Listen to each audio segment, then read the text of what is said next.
Hello there. Hello. Hi there, welcome in. This video, we're not on the radio yet. Be on the radio in about 1 minute. We'll start the show in 1 minute. 1 minute, T-minus 1 minute. But I'm just here talking with you right now on the video feed. Hi, Cindy. Hi, Paul. Reggie, good morning to you. Good morning, Casey Elizabeth. Good morning, Josh. Good morning, Paul. Oh, I said Paul. Same Paul. Sorry. Double hi. It's a double hi. No, Mike was here. No, we just did the switch over. Good morning, Ann. Good morning, Savannah. My nose itches. Oh, we've got about 20 seconds left here. I've got to get ready. To put my smile on for the radio. Yikes.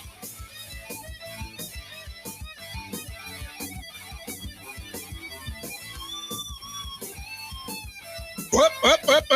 Okay, my fault again. I did it again. Yeah.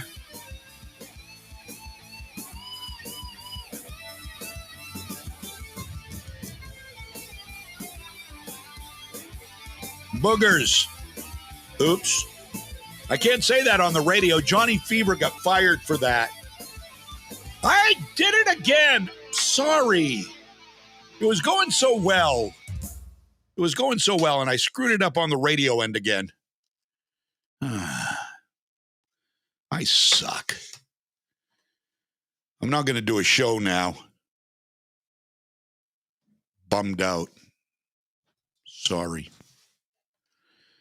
All right. I'll do a show. I will do a show. There are only two things I have to do to get ready to go on the air. And somehow I fudge it up. I'm gonna bring Mike. I'm gonna bring your face on for a minute for a couple of reasons here. If you'll just get ready, I'm not gonna surprise you or anything like that. I've got the volume down. We need to do. I'm gonna get rid of the graphic. We need to do another photo, which I've been using as my picture now. We make that bigger. We got to make that bigger. There we go. It's time. Yeah, it's time for another team pick here, and I think we're all ready for it. So we're going to pose. This is going to be our new team picture. We're going to look real sexy in this one.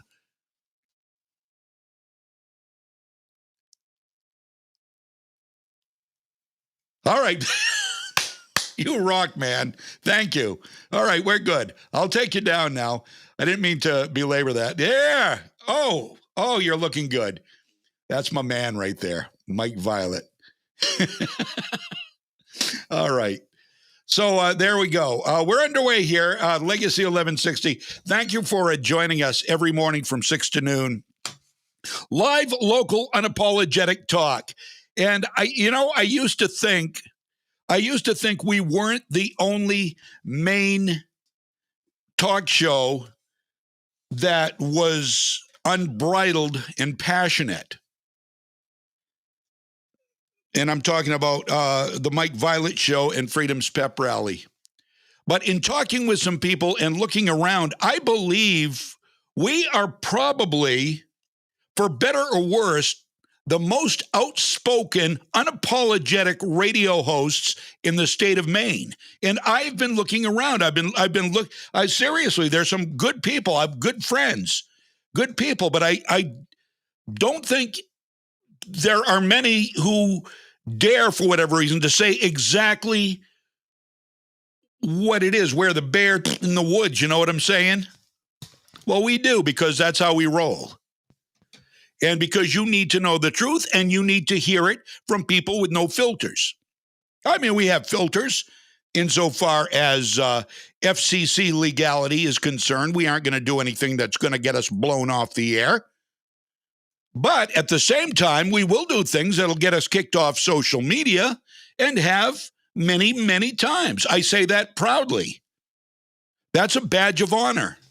I don't like getting canceled on social media, but we do occasionally. I don't know, 7 or 8 times, 9, 10 times maybe now, for saying stuff that we aren't supposed to say because it goes against the public interest. No, because it goes against the fact checkers. Sorry, not sorry.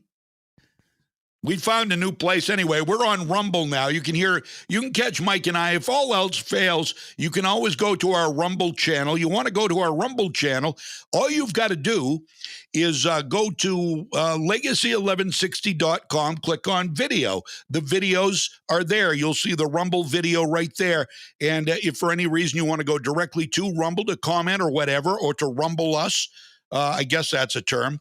You just click on the Rumble logo that's there on our website, legacy1160.com, and you will go right to our Rumble channel. And there are a bunch of interviews up there on our video page, as well as some past interviews that we've done here on Legacy 1160. Okay, so before we get started this morning, why don't we just go ahead and do our little day in history feature? It's a little feature. As we call it in radio, it's a benchmark. So today is the 2nd of December, and here is what happened. The Associated Press, please share. Please come back.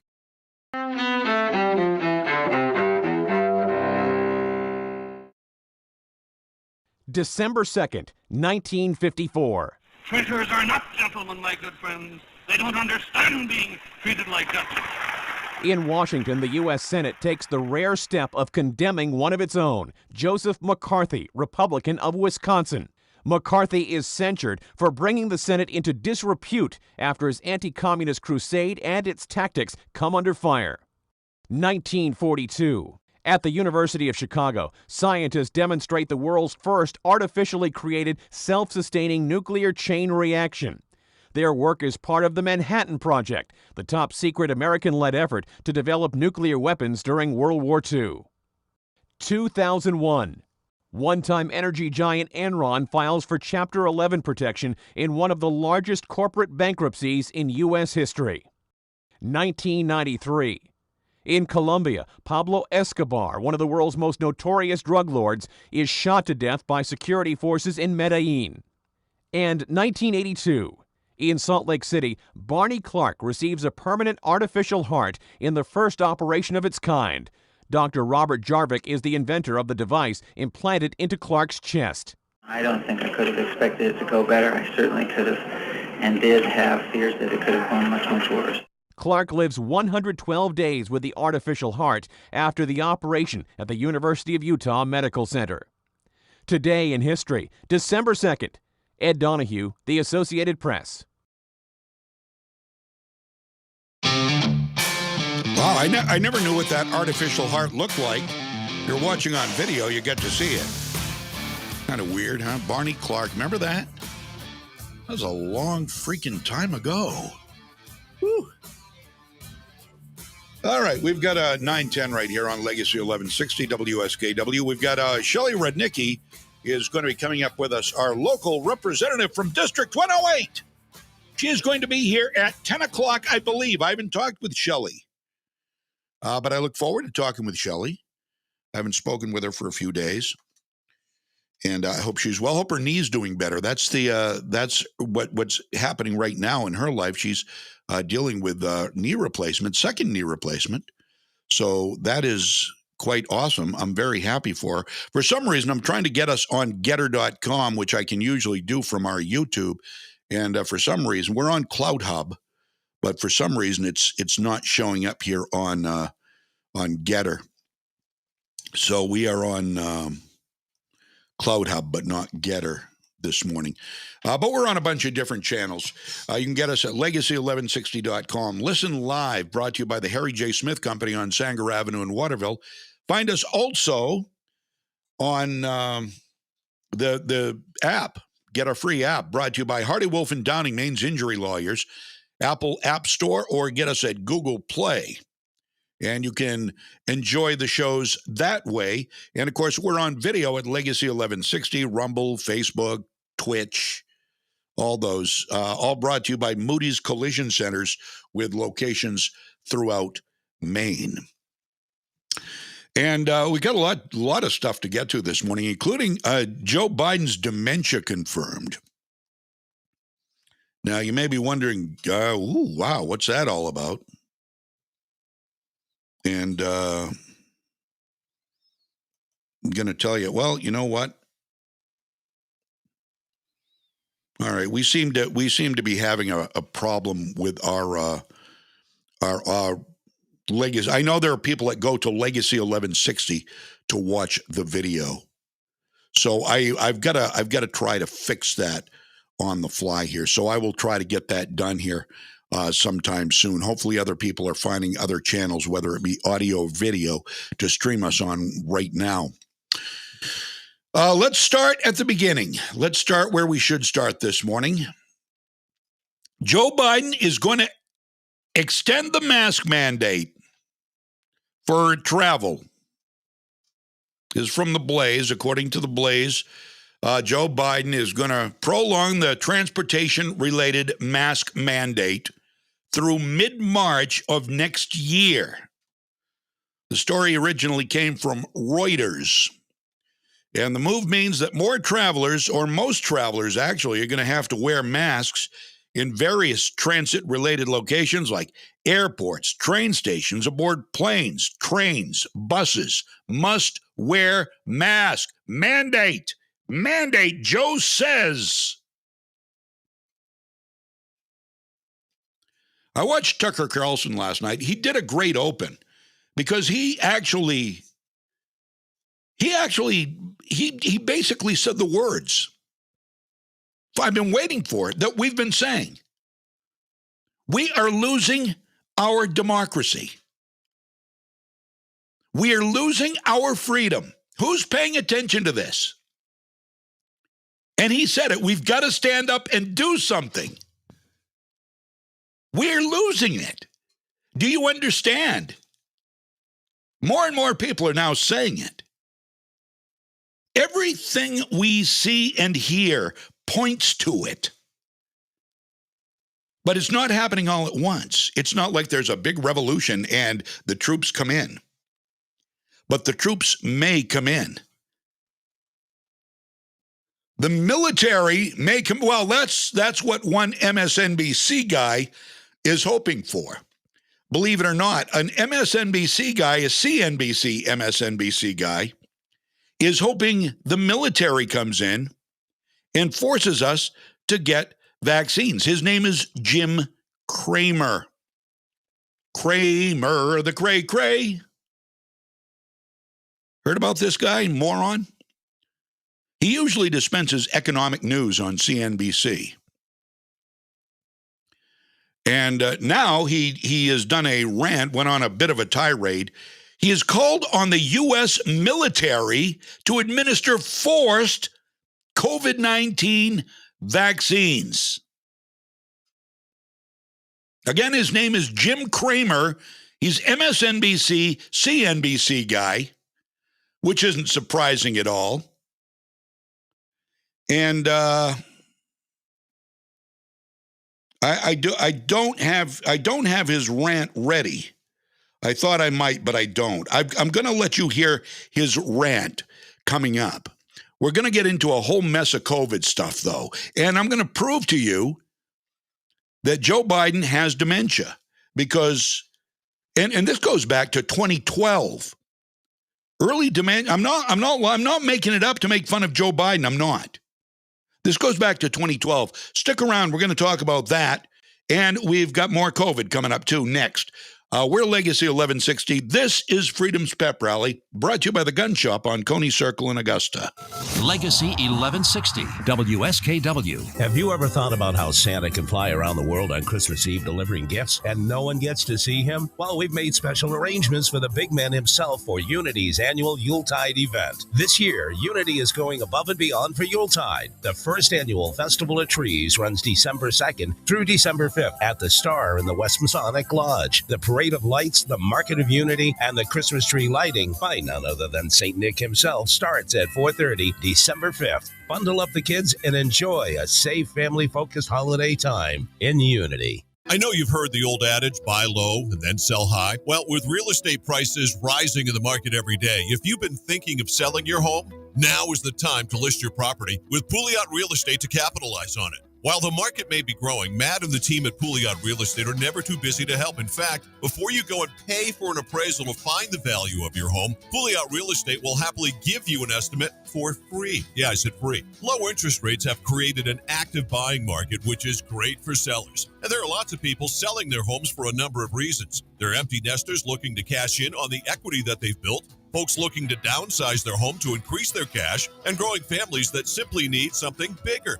There's absolutely no obligation, so why not strike while the iron is hot? Contact Pouliot Real Estate for a free home valuation at PouliotRealEstate.com. That's PouliotRealEstate.com. And when you see Matt Pouliot, you tell him Mike Violette sent you. If you love to shoot guns or just like to keep those skills up to par, you just need to put some rounds down range. At Economy Guns and Indoor Range at 81 Main Street, Madison, you can. No matter the weather, no matter the day.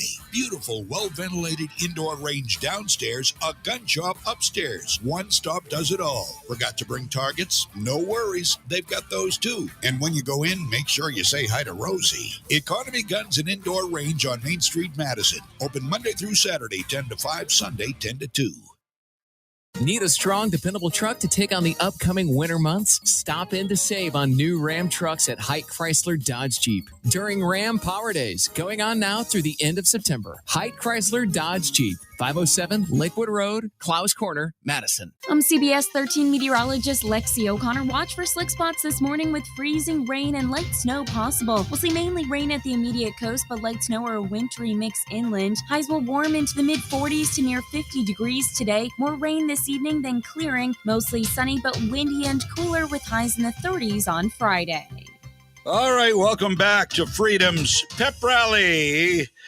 John James here, and I'm right in the middle process of trying to figure out what is up with the main video stream to the website. So I'm doing that as I speak to you here, and sometimes this thing is just very, very slow to log in. We're doing everything on the fly here. We are one-man shows here at Legacy 1160. We do it all. We're like, now I'm not going to call us Superman. I won't. That seems a little conceited. It would be easier to believe if I didn't screw things up all the time, but I have a tendency to. So I certainly will admit to that. So I don't know. I'm checking to see if we're up at legacy1160.com right now. And you can see us on YouTube. We are streaming on YouTube. We are, I believe we're streaming on Rumble. In fact, I'm checking it right now. There we go. Okay, we are on the website, legacy1160.com. So if you're listening and want to go there to our website, you most certainly can. If you don't want to see me just stay on the audio, that's certainly available to you. All right, let's start with Joe Biden. I've got some very interesting stuff about Joe Biden this morning, including the fact that he is showing more and more signs of dementia as time goes on. And as it turns out, this is not a new thing. This is not a new thing at all. It's kind of sad, but it's something we need to pay attention to. Hunter Biden's therapist and confidant, his name is Dr. Keith Ablow, probably heard of him. He repeatedly insinuated to Joe Biden that, he's struggling with dementia. And this is according to materials found on Hunter Biden's laptop, the laptop from hell. And it's in a new book by Miranda Devine, who is a New York Post writer. And she has had access to the entire contents of the laptop. She's had it all. She has poured through thousands and thousands of documents on that laptop. In January 2019, Ablow offered to provide a tongue-in-cheek endorsement for a Joe Biden presidential campaign. This on the laptop. Listen to this. This is a tongue-in-cheek endorsement from the laptop. Any man who can triumph over dementia is a giant. Think what he could do for our nation's needed recovery. Dr. Keith Ablow. Wow. Perhaps he can help us remember all we intended to be his people, since he can now remember his address, according to the mock endorsement by Dr. Keith Abloh. He was close to Hunter, who also served as his one-time landlord, according to the book. In February of 2019, Abloh and Hunter discussed hosting a podcast together, with Hunter texting, "Dad is our first guest." Wow. So even Hunter was in on the little joke here. Abloh responded, "Does he recall details, though, with dementia and all?" And Hunter said, "Not much these days, but since it's all fake news anyway, I don't see the problem." Whew. The book says, reached his Massachusetts office. Abloh declined to comment, but he once diagnosed then Vice President Biden as having early onset dementia during a 2012 appearance on Fox News. So that background may underpin the banter. 2012. That's years ago. Dr. Keith Abloh told Fox News Joe Biden had early dementia. 2012. That was halfway through the Obama administration. It's all in the book. All in the book. And you should share this title with everybody you know who's a leftist who has not heard about the laptop from hell, and many haven't, because news didn't cover it. It's something that should have been covered. I mean, in a democratic republic where you're electing the most powerful leader in the world, shouldn't that have been on the table? The fact that Joe Biden has certainly seemingly been diagnosed with early dementia since 2012, and the media didn't think you should be allowed to know that? Oh, I understand. Chris Cuomo was too busy covering up for his brother. Chris Cuomo is now apparently out of a job, at least for the time being. Good. Speaking of the book, The Laptop from Hell, author Miranda Devine was on with Maria Bartiromo last Sunday and spoke about the Bidens and their corrupt dealings, including the 10% for the big guy. That was a Chinese energy company. Oh, 10%. Who's the big guy? The big guy's Joe.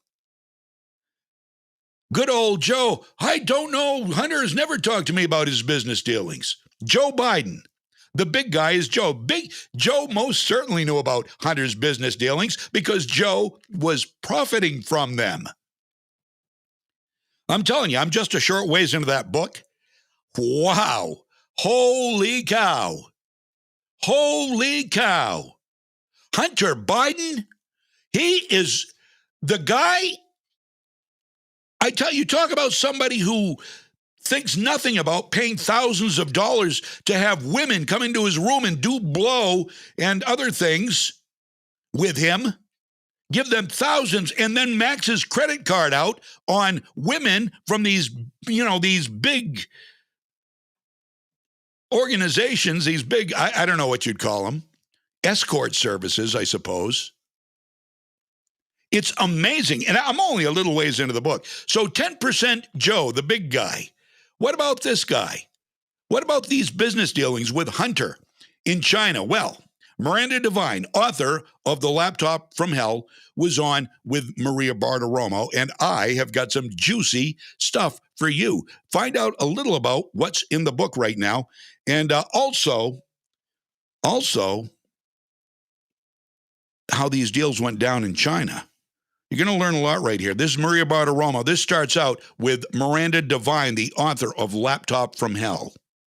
Well, this is really a book about Joe Biden, and Hunter Biden's laptop shows us through 9 years and most of Joe Biden's vice presidency how involved and implicated he is in the family's international influence peddling scheme. And this was an operation that Joe Biden has been doing since his early days in Delaware as a senator with his donors there, but he internationalized it when he was vice president. And he told us during the campaign that he knew nothing about Hunter Biden's overseas business dealings. And we know that that is a lie because there is so much evidence on the laptop of multiple meetings that Joe Biden held with Hunter Biden's overseas business partners from Mexico, from Ukraine, from China, from Kazakhstan, from Russia.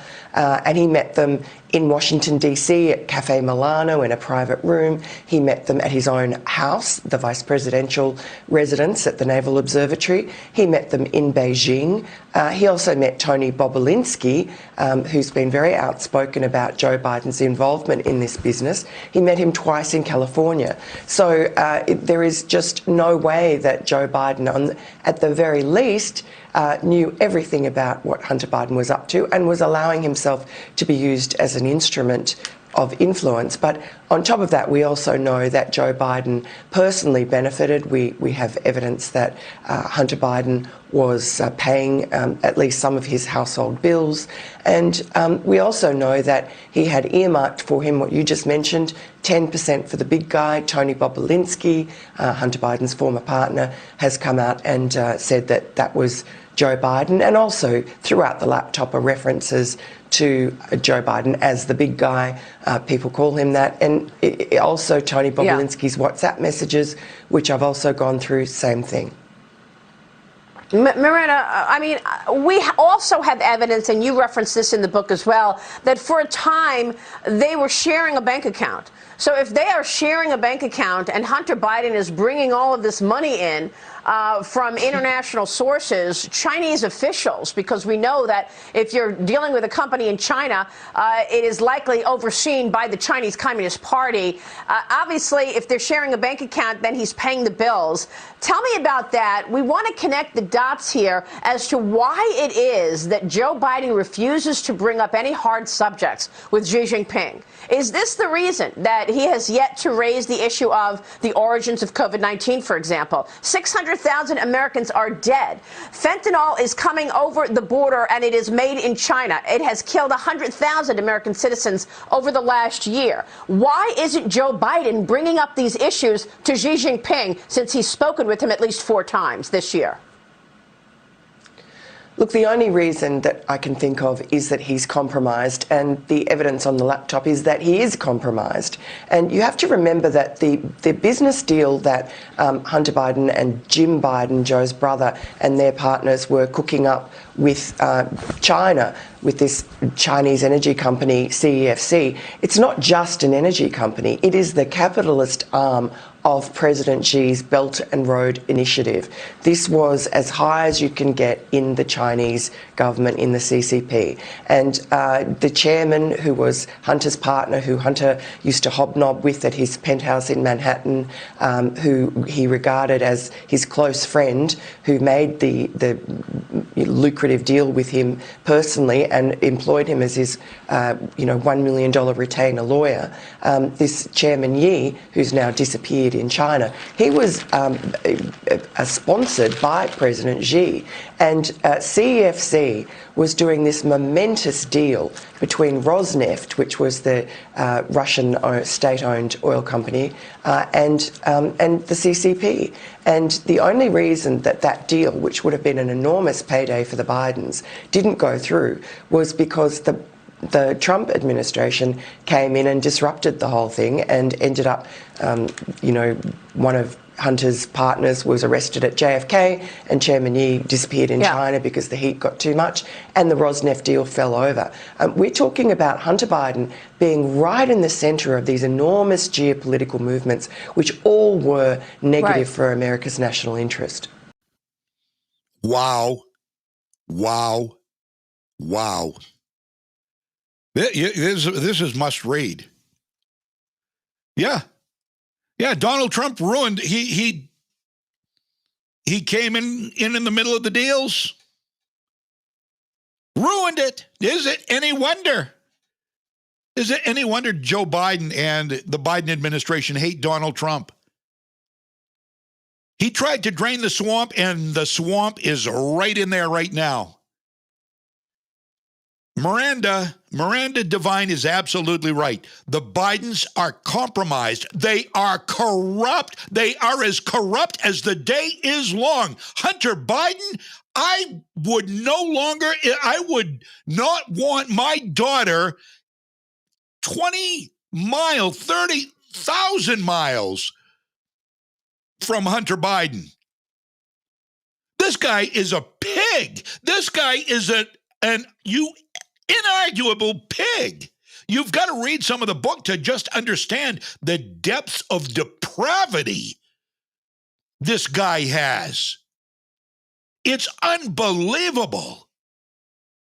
He is such, wow, he is just a horrible human being, Hunter Biden is.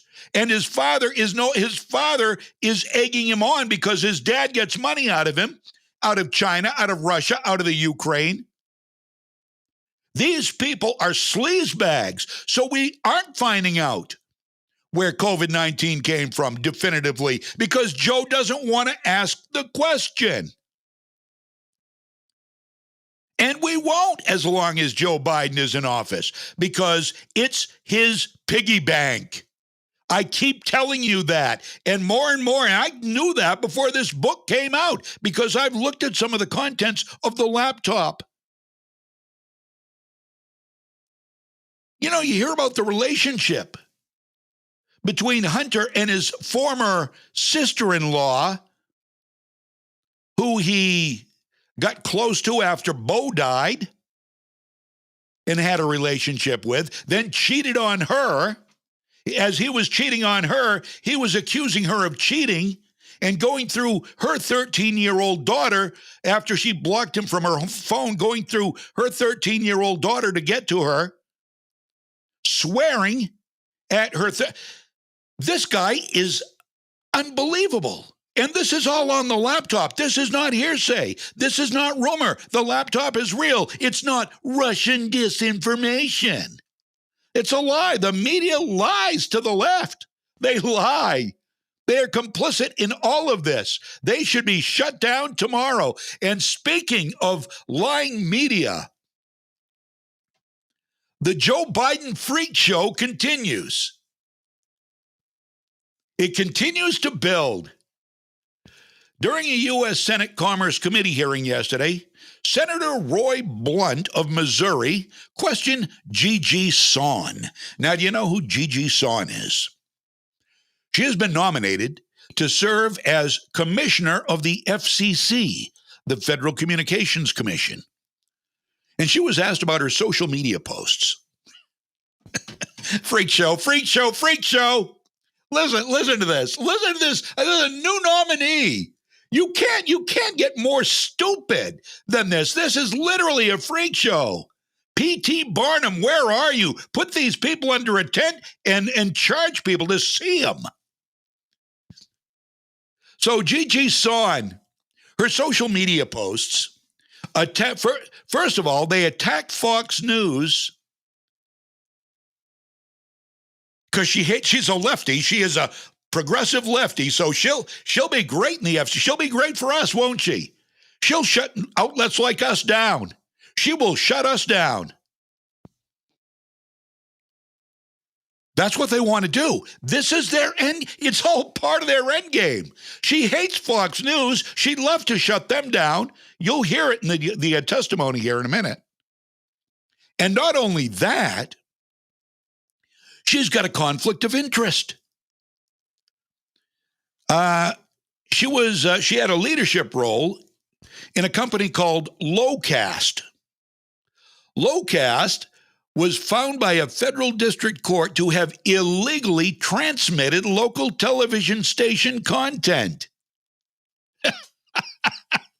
So you've got somebody you're going to have as commissioner of the FCC who has broken federal communications rules, blatantly been a part of breaking Federal Communications Commission rules. It was like a $38 million settlement or something like that.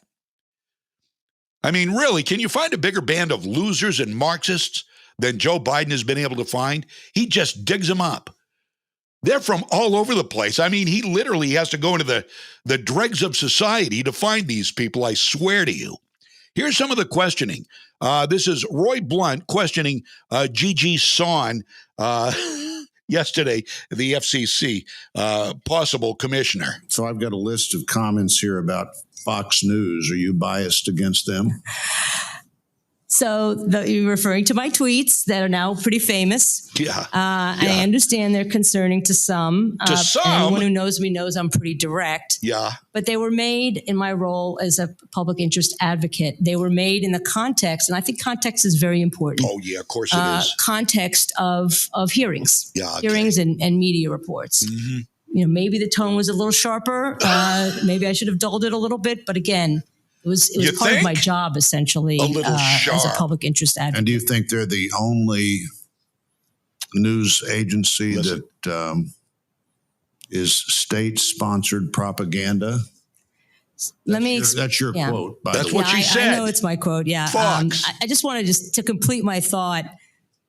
My opinions as a public interest advocate will have no bearing on how I behave as a policymaker. No, of course not. If I'm confirmed. Of course not. not. I've been in government before. Yeah, you have. And the values that are important being a policymaker, responsiveness, transparency, integrity, that's what you'll get from me if I'm confirmed. Oh, yeah, right. Values.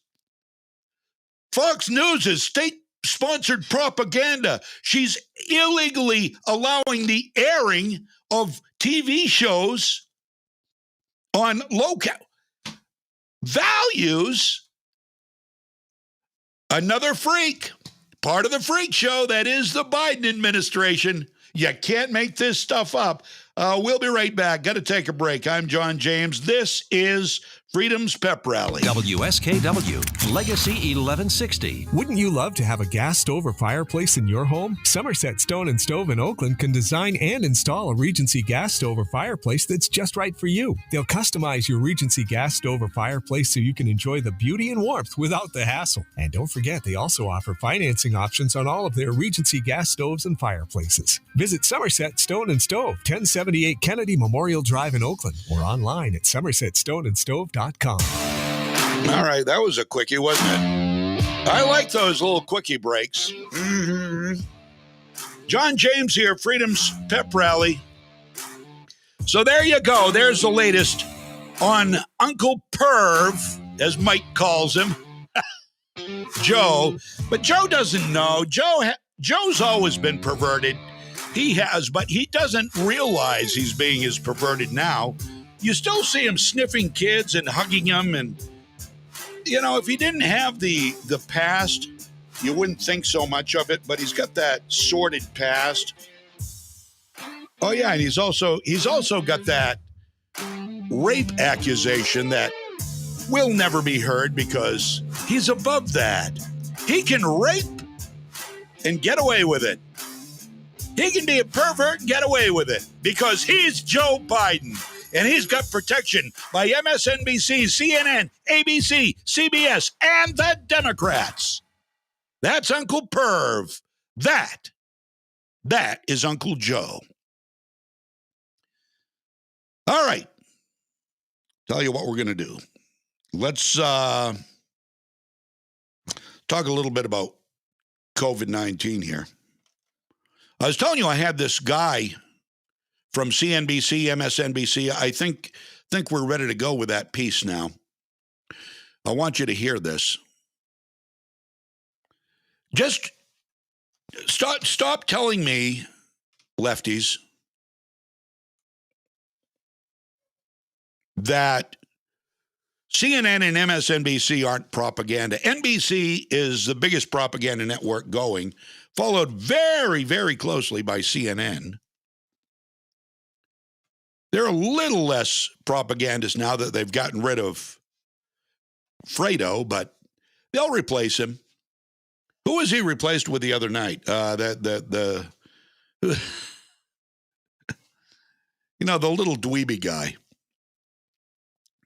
I'm missing comments here. I'm sorry. I've got to check the comments.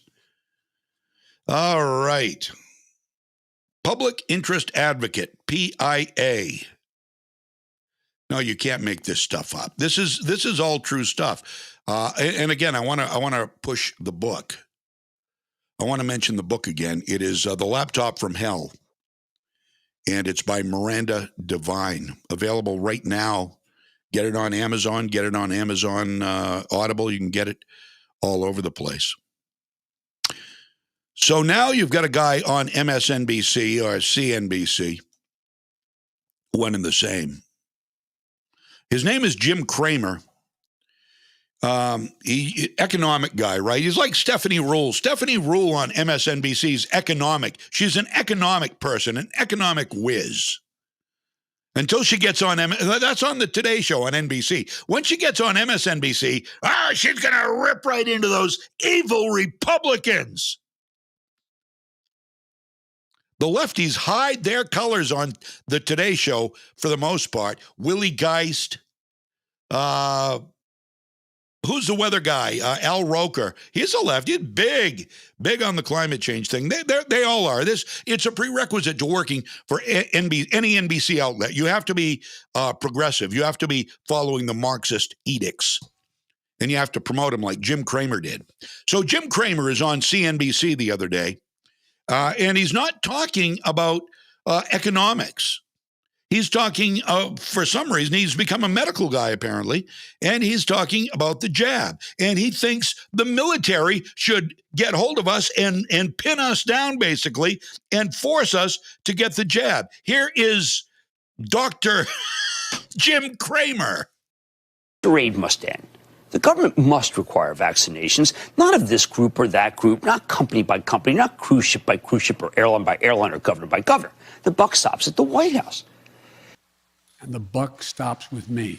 But back then, anyone who refused to get vaccinated would get ratted out immediately because we knew that person could hurt other people. The Commonweal was a Commonweal. Now we're engaged in a similar struggle with COVID, and Eisenhower would be aghast. We have immunocompromised people who are incubators for every variant to come, walking around lawfully unvaccinated? That's psychotic. We have companies that have tried hard to get people vaccinated and now backing down. We have governors who want to be president by grandstanding on a foolish states' right issue, the right to get sick, get other people sick. So it's time to admit that we have to go to war against COVID. Require vaccination universally. Have the military run it. If you don't want to get vaccinated, you better be ready to prove your conscientious objector status in court. Whoa! Have the military run it. You better be ready to prove your conscientious objector status. NBC, proud as a peacock. Wow, I hate that. You know, I seriously hate that network. I hate NBC now. And by proxy, sorry, I have to say News Center, Woke Center goes right along with it. Why? Why does Woke Center go right along with it? Why do all the news outlets go right along with it? Because they don't tell the whole truth, like I do, like Mike does. They do not tell the whole truth. Vaccine, got to get the vaccine. Dr. Shaw says we got to get the vaccine. Janet Mills says she's going to mandate us to get the vaccine, get the vaccine, get the vaccine, get the booster, get the vaccine. Everybody should be vaccinated. Get it now. The military should oversee it. You should be forced to get vaccinated. Really? Okay. All right, here's something you aren't going to hear on News Center 6 or News Center 2 or any of your NBC outlets or any of your CBS outlets or ABC outlets. None, zero, zip. Have you had somebody die, a friend, a family member die because of COVID-19? Oh, I'm sorry, there's nothing we can do. And so you just sucked it up and said your goodbyes. If you were allowed in the facility where you could say goodbye. And How long are we going to put up with this?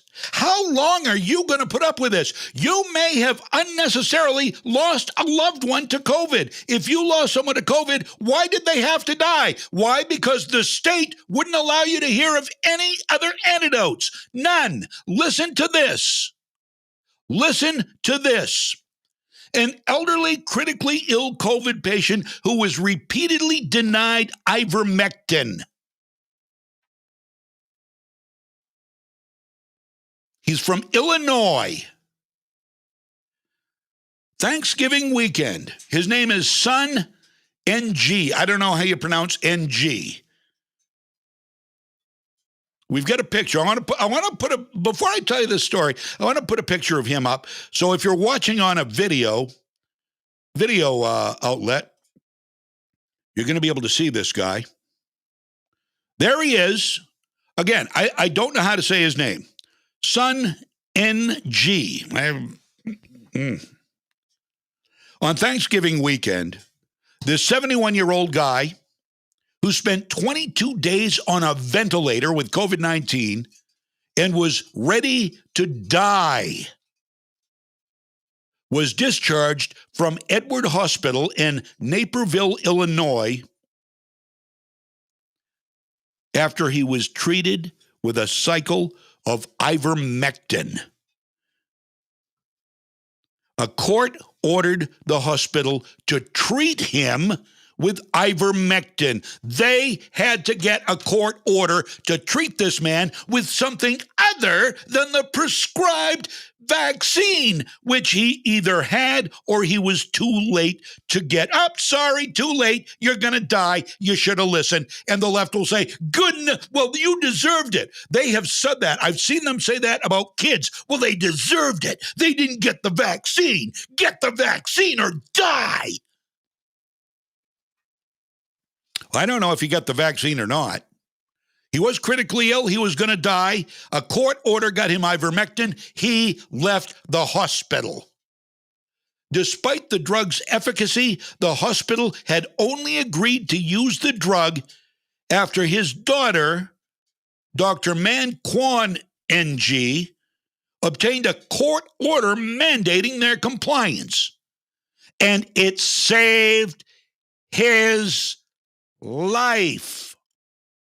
Nobody is going to tell you that because we aren't allowed to say that on the public airwaves. Wait until this commissioner with morals and scruples of the FCC gets in. This other part of the Biden freak show. She will you don't say anything on the airwaves about anything other than the jab. That's the only thing that can. No, it's not. No, actually, this guy, this 71-year-old man, was saved by ivermectin because a daughter knew enough to get a court order to force the hospital to treat him with it, and that's the only way he lived to see his way out of that hospital. Well, that's a horse drug. It's a horse dewormer, and that's what mainstream media, that's their narrative. Okay, how many people died because they weren't given a horse dewormer? Did you have somebody in your family die because they weren't given a horse dewormer? Perhaps, and you should be pissed off about it. And you should never watch CNN or MSNBC or any of these other god-awful propaganda, Marxist, bootlicking networks ever again because they lie. They lie, and they lie by omission.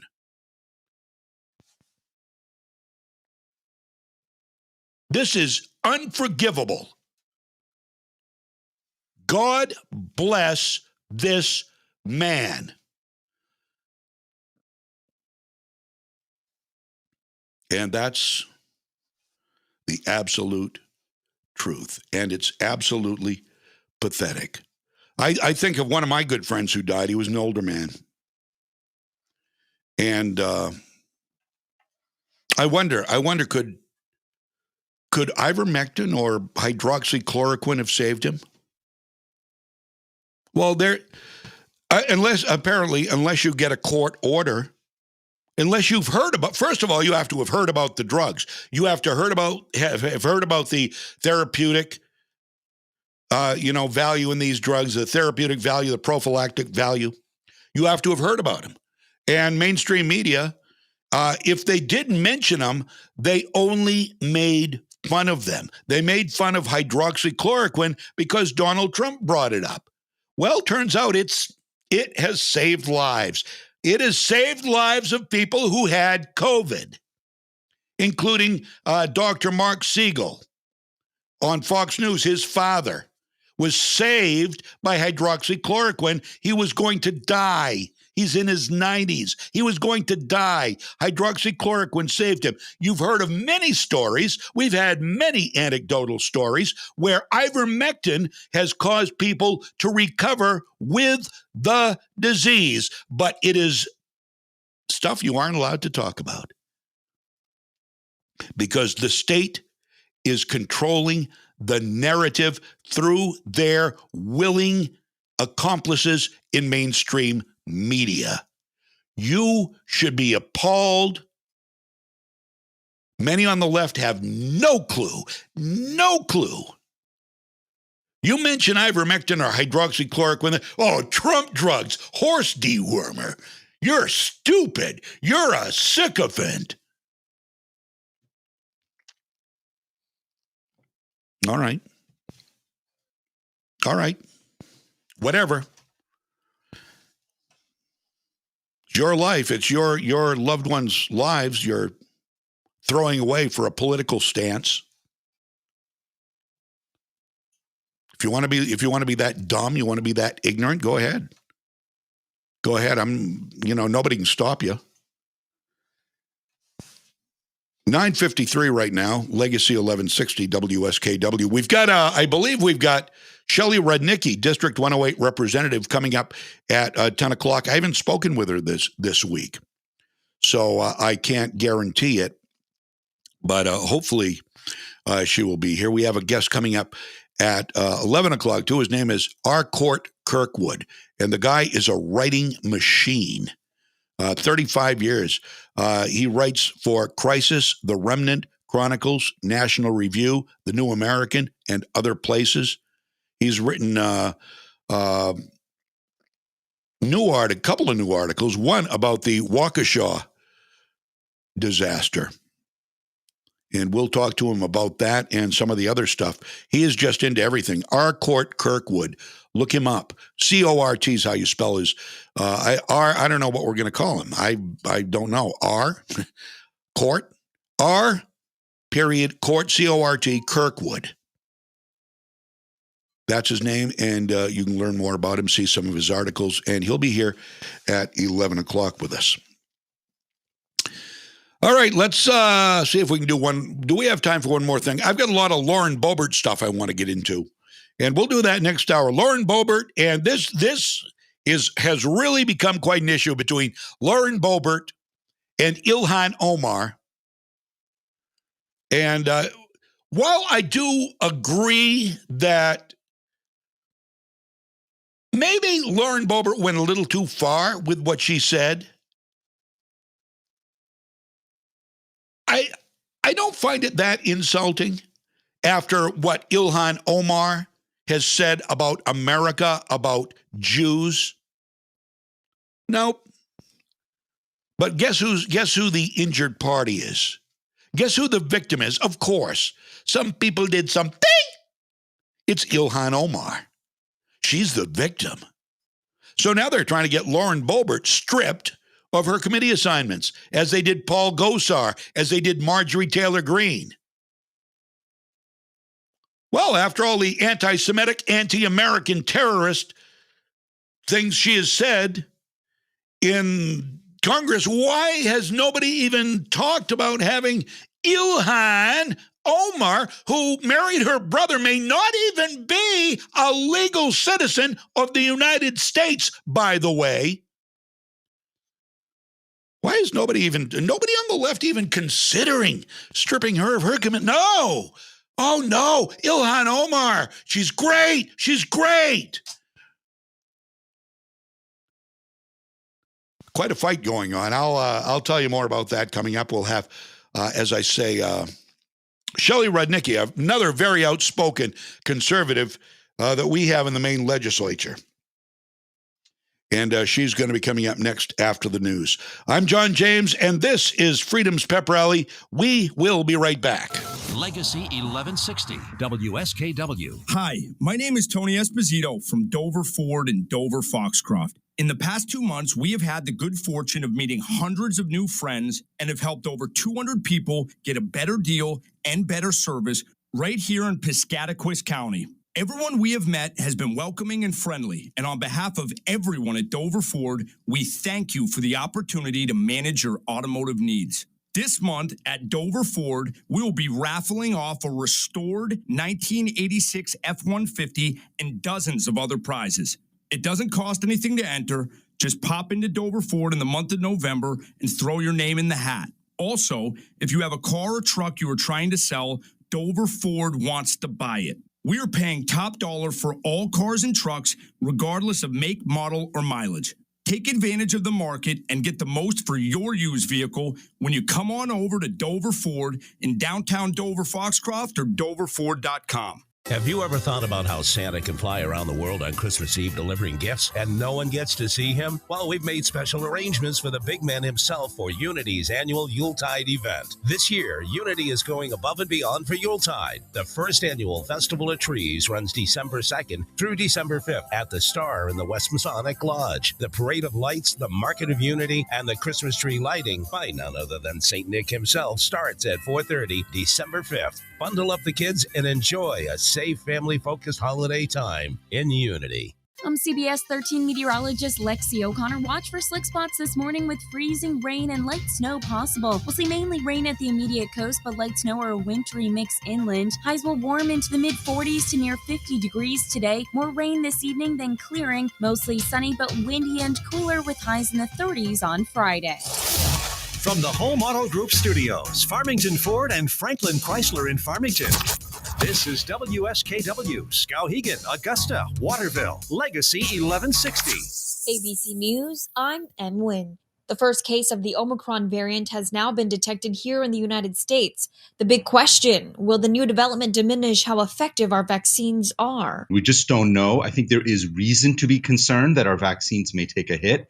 I'm pretty confident if you're fully boosted, you're going to have a high degree of protection, but we'll know more in the next week to 10 days. Brown University School of Public Health Dean Dr. Ashish Jha. Later today, President Biden will announce a new COVID plan for the winter. Steps include free at-home rapid testing for all Americans and tougher testing procedures for international travelers through the middle of March. Investigators in suburban Detroit say they found video on the phone of the alleged 15-year-old gunman in the deadly Oxford high school shooting that shows him talking the night before about it. More Americans filing for the first time unemployment help last week. The Labor Department says 222,000 people filed. This is ABC News. The former Department of Justice official in the Trump administration being given one more chance to speak to the congressional committee investigating the January 6th riot after the committee yesterday voted to hold Jeffrey Clark in contempt for failing to cooperate. The chairman of the committee announced Clark would be allowed to appear before a deposition this weekend.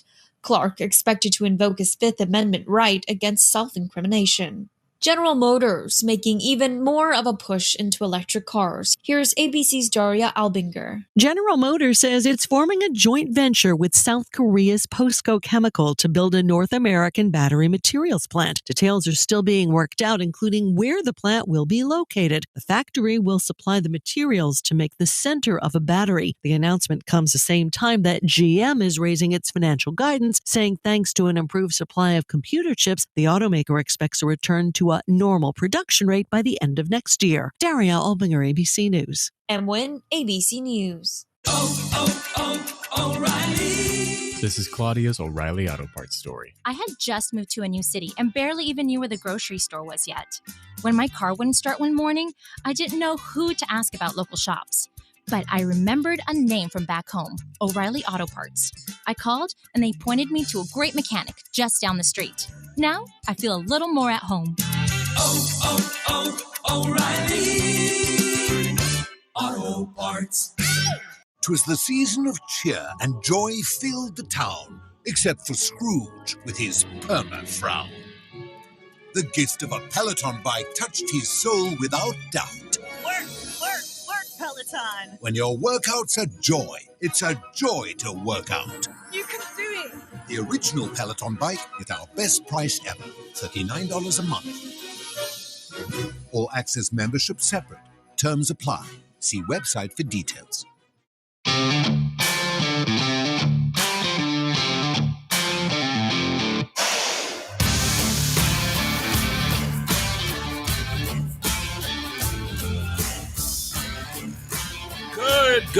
Good morning. Welcome back.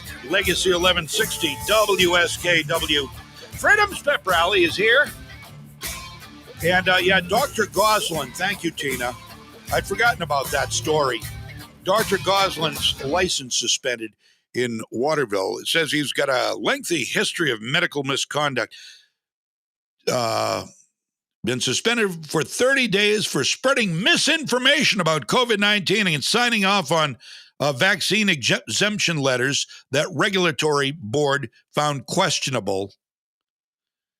And what was it? Ivermectin. I haven't gone through this whole story here, but I heard he was suspended, and I heard it was because of ivermectin. And these Portland Press Herald, Kennebec Journal, Sentinel stories are so long. Rather than just give you what you need to know, they give you the basic life history of the person they're writing about. And ain't nobody got time for that, at least not right now.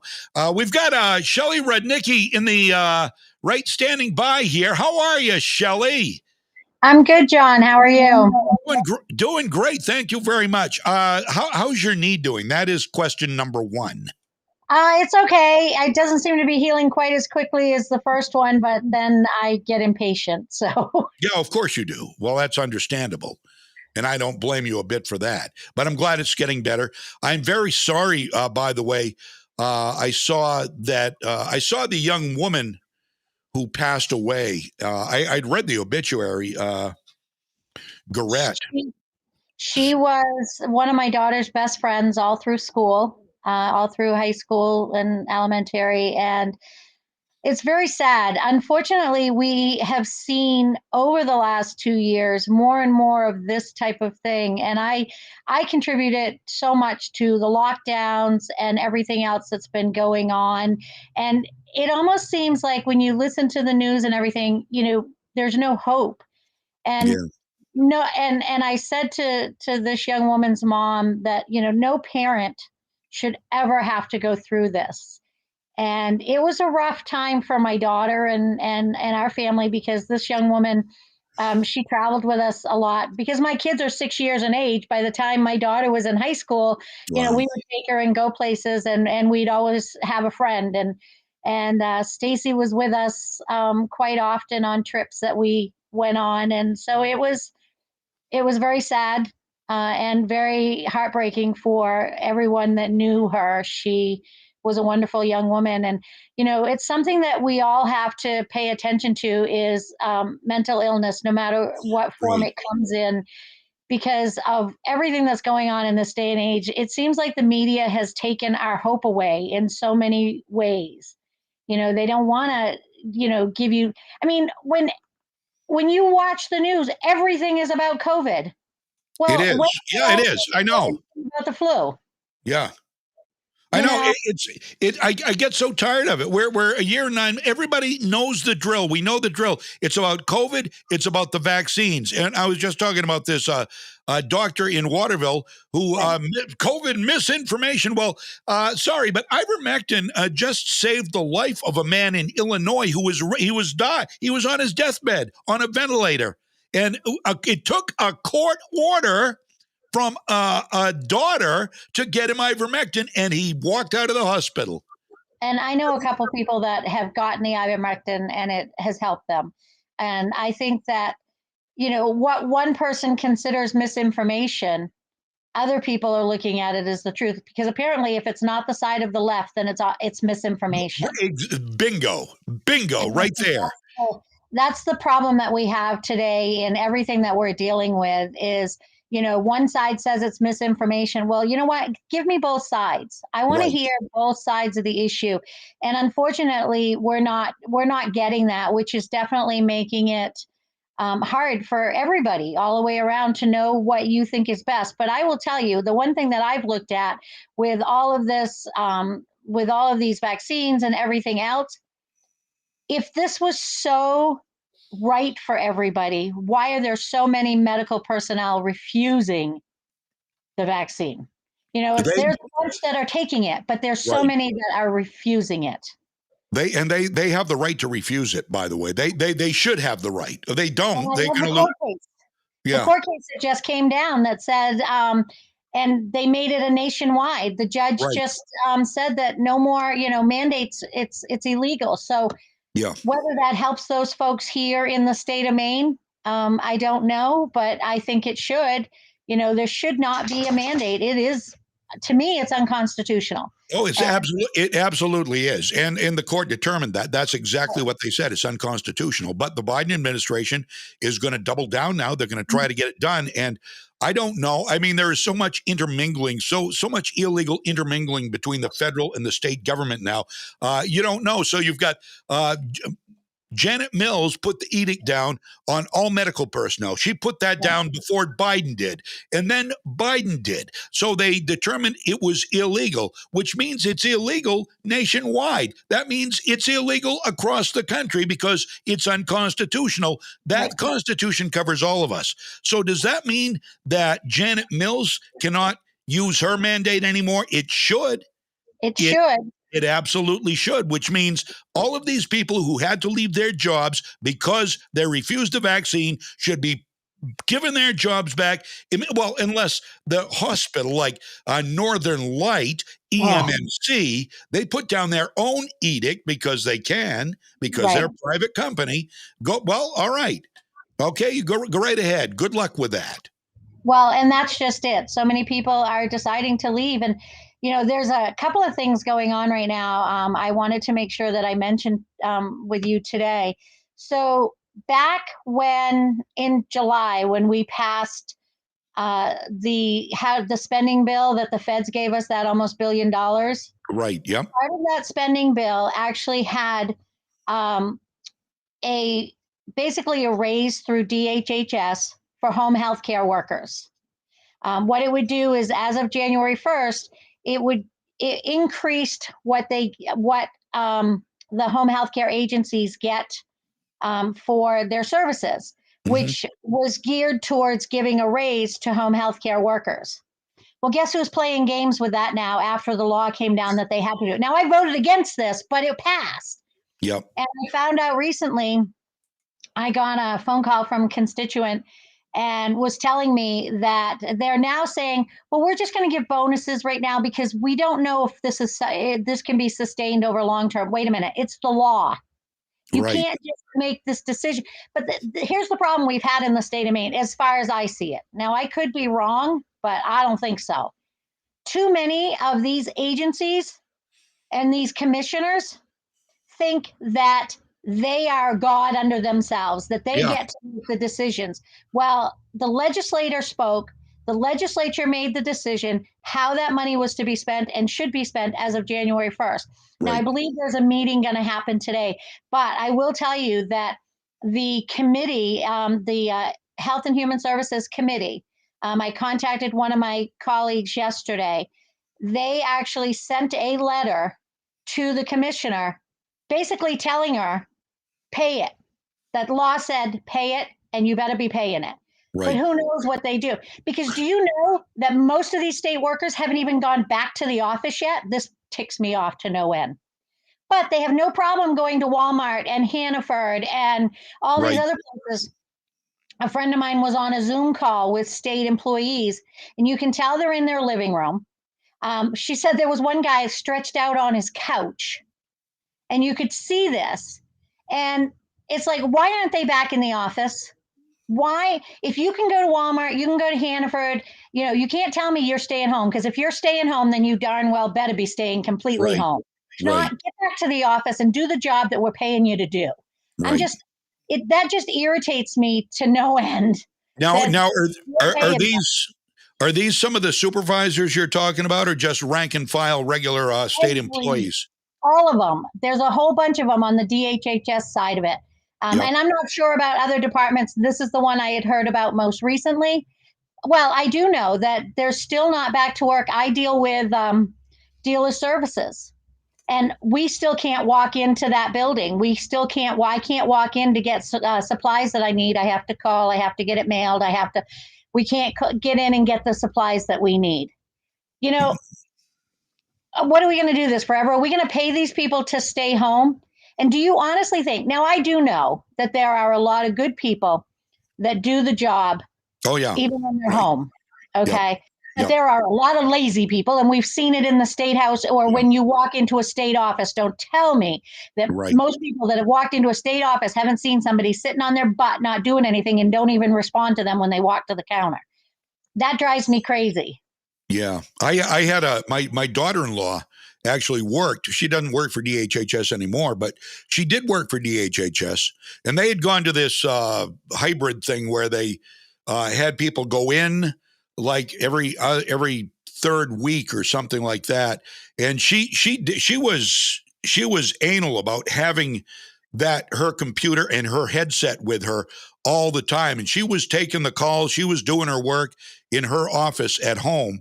And she was always on it. And, when we asked my son, can you guys come over? Well, we can't until she's done with her work because so, yeah, you're right. There are people with scruples who want to do the work. And then there are those who abuse the situation. And they just, yeah. Well, I know people that are working from home that work for the federal government, okay? And they can because they have their computers. They actually put them home. And they have offices set up in their house. And the federal government, they actually log what they do. Like they can tell that they're on their computer. If their mouse doesn't move over a certain period of time, they know. Are we doing that? Are we checking our state employees on that end of it? Are we doing it? I get so frustrated with so much of this when you see the amount of money they're making and they're not there when people call. I had people call me yesterday that have been trying to get through to different offices. They're not getting through. I'll pick up the phone and call for them. I have no problem doing that when they ask me to do that. And, I don't take sides because if somebody gives me a hard time and trying to tell me things, I want to know the answer. I just don't, I'm not going to take sides, but I'd like to know the answer why they're not. I actually called MEMA this week, the Maine Emergency Management Agency, got a chance to talk to the director for a few minutes. Asked him a couple of questions, not a big deal. He was very nice, had a great conversation with him about some things. So the fact that I can do that, a lot of people can't do that. And that makes it difficult for them to get anything done and to what they're doing and what's happening with the DHHS stuff and all the stuff that's going on. I'm beginning to be one of those people that think we ought to just wipe out DHHS and start over with. Well, it's frustrating. It's frustrating what I see and hearing some of the stories about families. I take it all with a grain of salt. You have to, because, you get two sides of every story, but there are, it's a little frustrating on, when I hear from people how they're being handled. So it's one of those things. I keep moving forward. I keep hearing from people, which I love hearing from people. I hear from people across the state that ask me questions. I do the best I can, but one thing people have to realize, we are policymakers. I can pick up a phone call and call someone like they can. Chances are, most of the time, mine will get answered because I state that I'm representative. Right. So I can talk to people that way. But I'm a policymaker. I can't force people to do things. Exactly. So there is a difference there. No, that's very interesting stuff. And you brought up an interesting point there. There's a fine line, I think, from monitoring what somebody is doing at work, if they're doing their work. And I think, by the way, I think that's a great idea. I think they should be able to. But there's a fine line between what they should be able to do and what some in the federal government apparently are doing, and some employers are doing. Now, I can't remember if the story involved the federal government or private employers, but there were some there's some employer, whether it's the government or another big corporation, monitoring their employees to the extent they can actually turn on their webcam on the computer while they are at home without them knowing it, and see what they're doing. If it's a company computer, if it's a company computer, it's a company computer. Yeah. I know that's a fine line. It is a very fine line as to what you can do. My daughter works from home occasionally. She was up for a couple of days, and she was actually working from here. And I've watched her. She sits at the table. She sits there. She does her job. She's very, very much about getting and being productive. But she actually prefers now being back in the office most of the time because it does make it easier for her. But she was able to work from here while she was up for the funeral. So that made it a little bit easier for her. And I know my brother-in-law works from home, and they've basically changed his job that he's going to be working from home from now on. Saves the company a lot of money. Right. But they know he's got a certain amount of work that has to get done. No matter what, he has to get it done. And I think that that's the difference between some of the, and I don't want to, lump all of these workers into the same boat, because there are a lot of people that are great workers. Right. Agreed. There are people that are taking advantage of it. And I think that's the problem that I see. So, they should be back at work. If they're that concerned about COVID, then find a new job. Right. But they should be back in the office and doing the job of that the Maine people, and because what it comes down to is it is our tax dollars that's being spent. And that's what I look at. It is. And we should know that they are doing their jobs. I totally agree with that. If they are doing their jobs and it saves the state money and they can work from home, and there is a way to see if they are fulfilling their quota or doing their work for their 8 hours a day or whatever it is, I'm all for being able to be where you're most comfortable. I think it makes people a little bit more, it makes them a little bit more willing to go to work. It's not like, oh, geez, I got to go to work. I do this show every day. They know I'm working because, well, hello. Right. But I agree that we should know if they are going to work from home, they are working. And we should also know, how is this saving the state money? And it's got to be saving the state money because, just the electrical, the machinery costs, the other costs associated with having a live office staff in-house. You got to see some savings somewhere. So where is that savings going? Well, exactly. And that's what we need to find out. There needs to be accountability. I think that's what it comes down to, is just some accountability. So, we have to, the problem is, again, my side of the aisle doesn't get a say on anything. Yeah, right. We can talk until we're blue in the face, but we really don't get a say on anything or what's going on. I think in January, we need to be back in session. We need to be back at the State House. I think those are things that we have to do. And I haven't heard one way or another yet what is happening. I don't know if they're going back to Zoom or not. With every new variant that comes out, who knows? And I still think, maybe I'm going to sound like a conspiracy theorist, but the minute these trials start, we have another variant. Yeah. And this isn't the Africa, the doctor that discovered this in Angelique Coetzee. I don't know why I remembered that. Angelique Coetzee in South Africa, who discovered this variant, says she's like mocking the United States and the United Kingdom, saying this, people they get a headache, they get a little tired. It's not killing people. It's not. And here in America, you've got Kathy Holcomb there in New York. The governor said, "Oh my God, we're gonna have a public emergency." And Fauci and Biden, we gotta get everybody vaccinated now. It's like, hold on just a minute there. Just take it easy. Take a breath. Take a chill pill, as we used to say. What they're doing is they're making it so nobody's going to listen to them anymore. No, of course not. I already know. At least those of us that have a brain aren't going to be listening to them anymore. That's right. You know, because I don't, as far as I'm concerned right now, nothing Fauci could say, actually nothing Dr. Shaw could say would even resonates with me anymore. I see them on TV, I turn them off like a lot of people do because nothing they're saying makes any sense. You know, when you only believe the science when it fits your narrative, then that's a problem. You either believe the science or you don't believe the science. Don't just change it for your narrative and prove what you have to say. If you can prove it with the science, then then I'm willing to listen. And I'm not a scientist, so you got to be able to explain it to me that makes sense. We're not scientists. Right. We're not scientists. We're not doctors.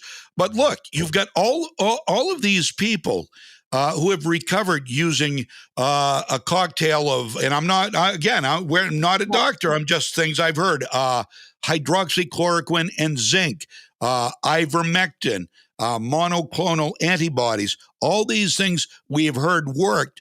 And you don't hear about anything but the vaccine. And all of these leftists, all these virtues signaling, I'm better than you leftists all over social media. Just shut up and get vaccinated. If you don't get vaccinated, you deserve to die. And it's like, whoa, easy now. There are other antidotes out there. Why do you suppose your chosen media isn't telling you about them? Why do you suppose? And you're the party that hates the rich, yet you're all over making Bill Gates, Pfizer, Moderna, Johnson & Johnson super rich because that's the name of the game. That's why the vaccine is being pushed. I wouldn't doubt it if Hunter Biden has some kind of stock in these companies the way Joe Biden pushes the vaccine. I kid you not. He may have...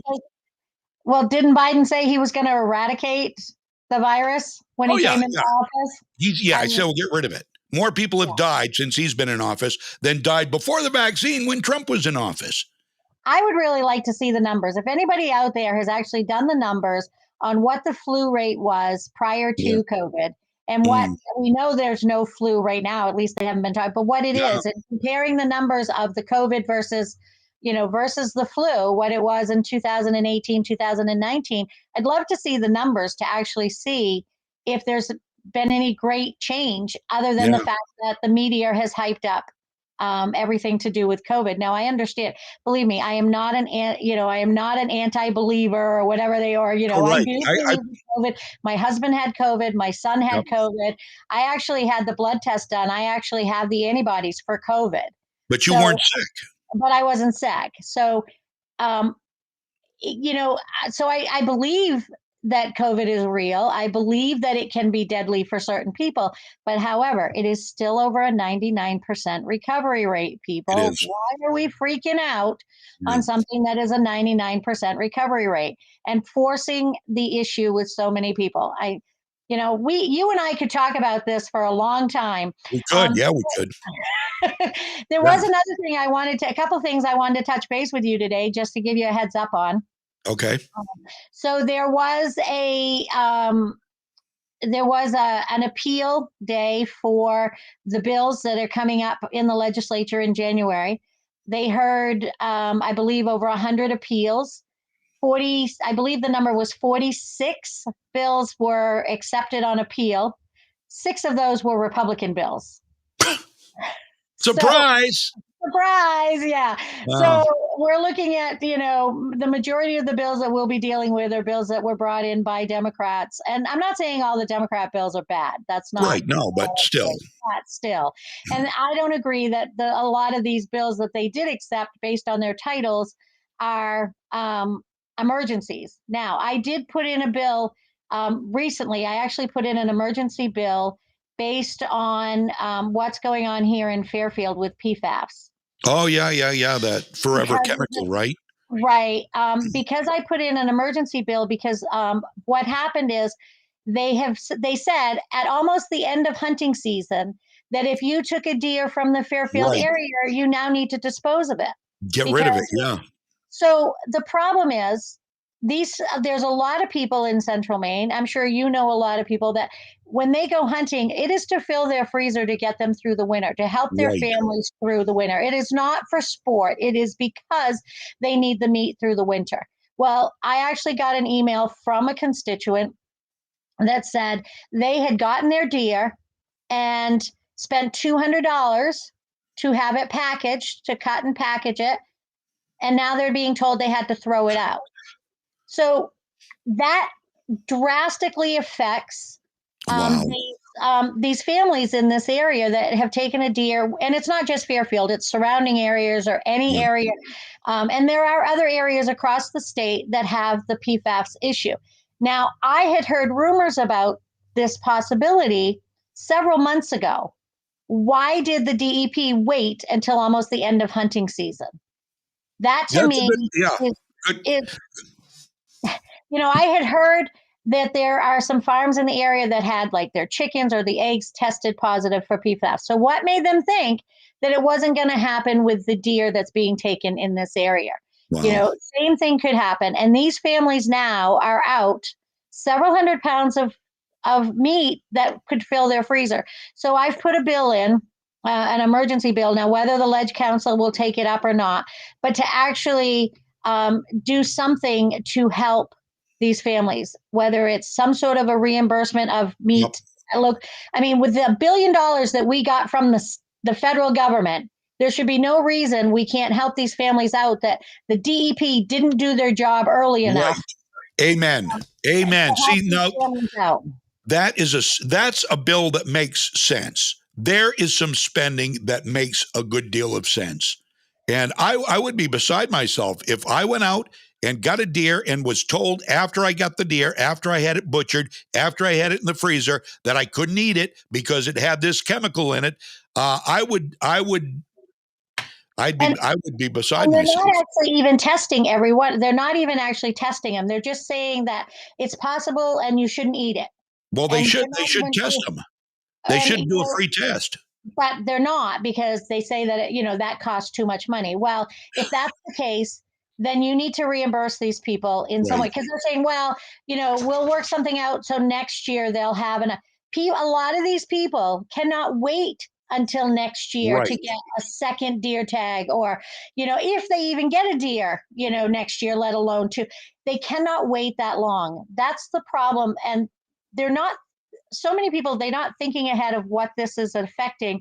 Anybody that grew up in central Maine or grew up in any rural area of Maine that have a lot of hunters and stuff in their family understand how important it is for these folks to get their deer and to make sure that their freezers are full. And I think that is something that I'm hoping Ledge Council will take it up and let us get it right in January.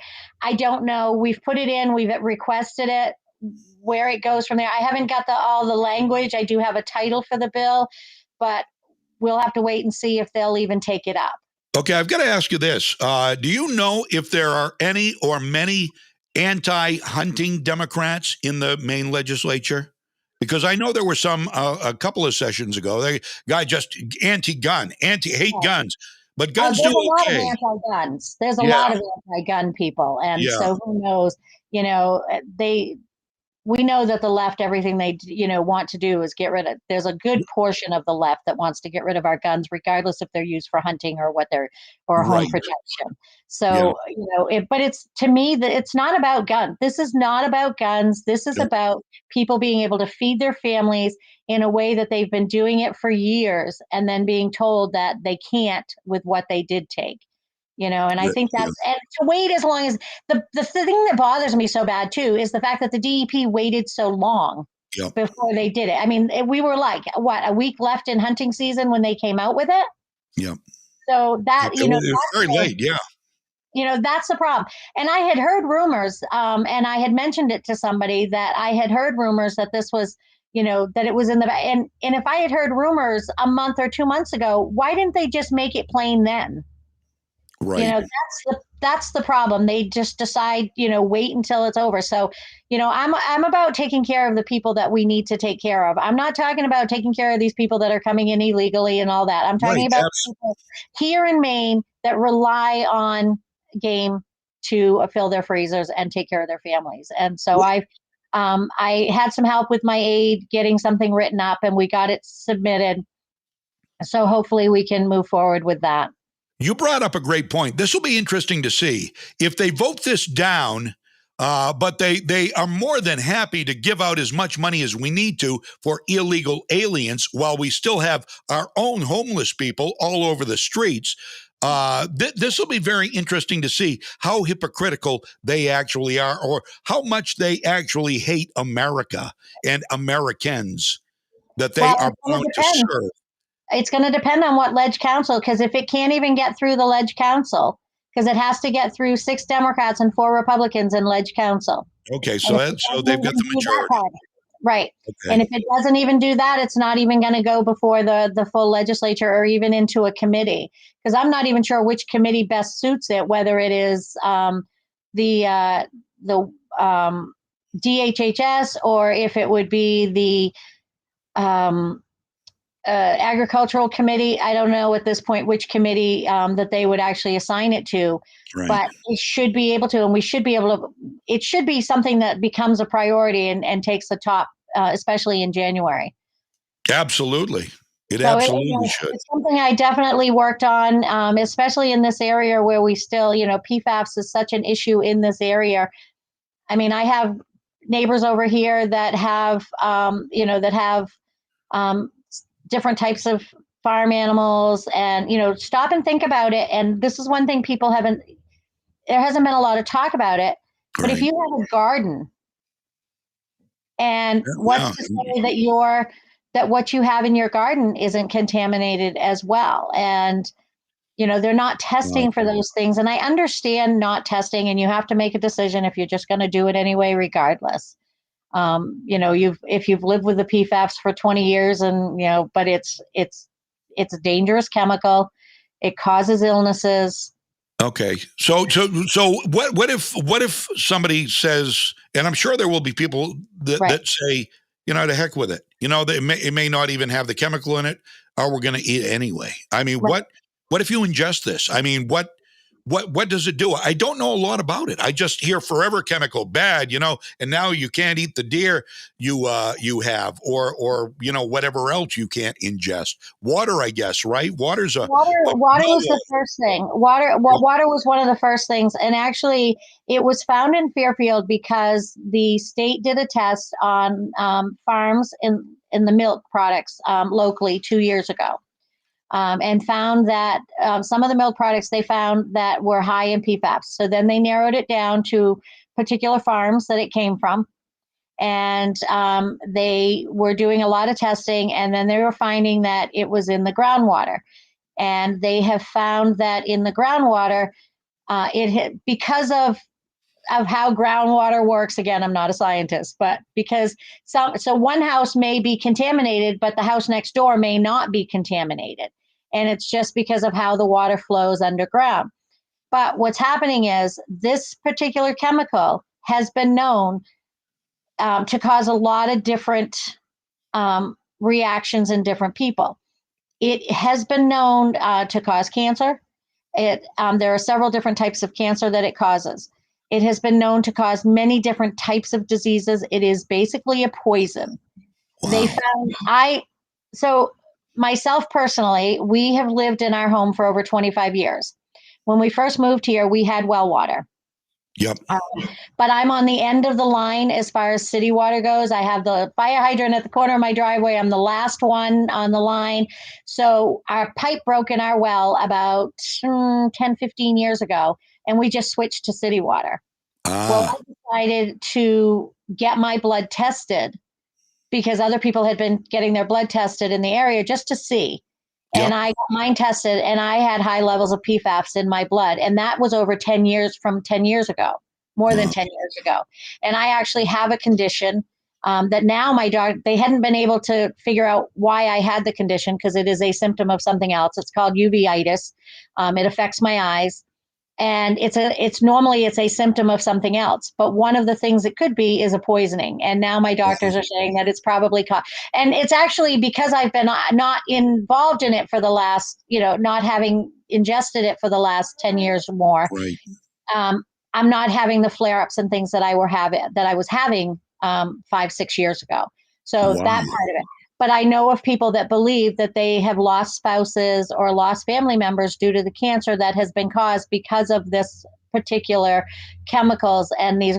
Now, I know of people that had their blood tested. Now, PFAS was actually, my understanding is it was designed by or came about because of 3M and DuPont. And they actually, and it's a chemical that is used in your clothing. It is used, it repels stains in clothing. So they use it in clothing. They use it in so many different things. Now, DuPont used it a lot in their, I think it was in the anti-stick stuff on pots and pans and things like that. I think it Teflon stuff. Yeah.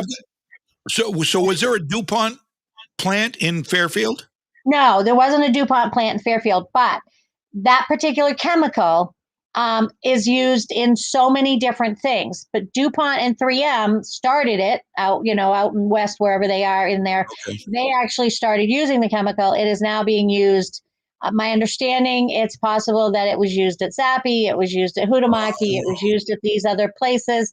And then what happened is those particular chemicals get in the, they go into the waste. And the waste then goes to these water treatment plants, these waste treatment plants.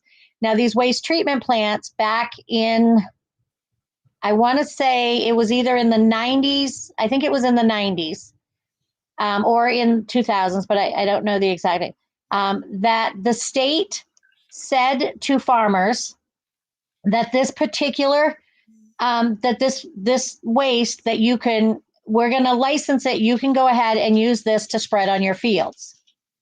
And it was the state that authorized it as a fertilizer for fields.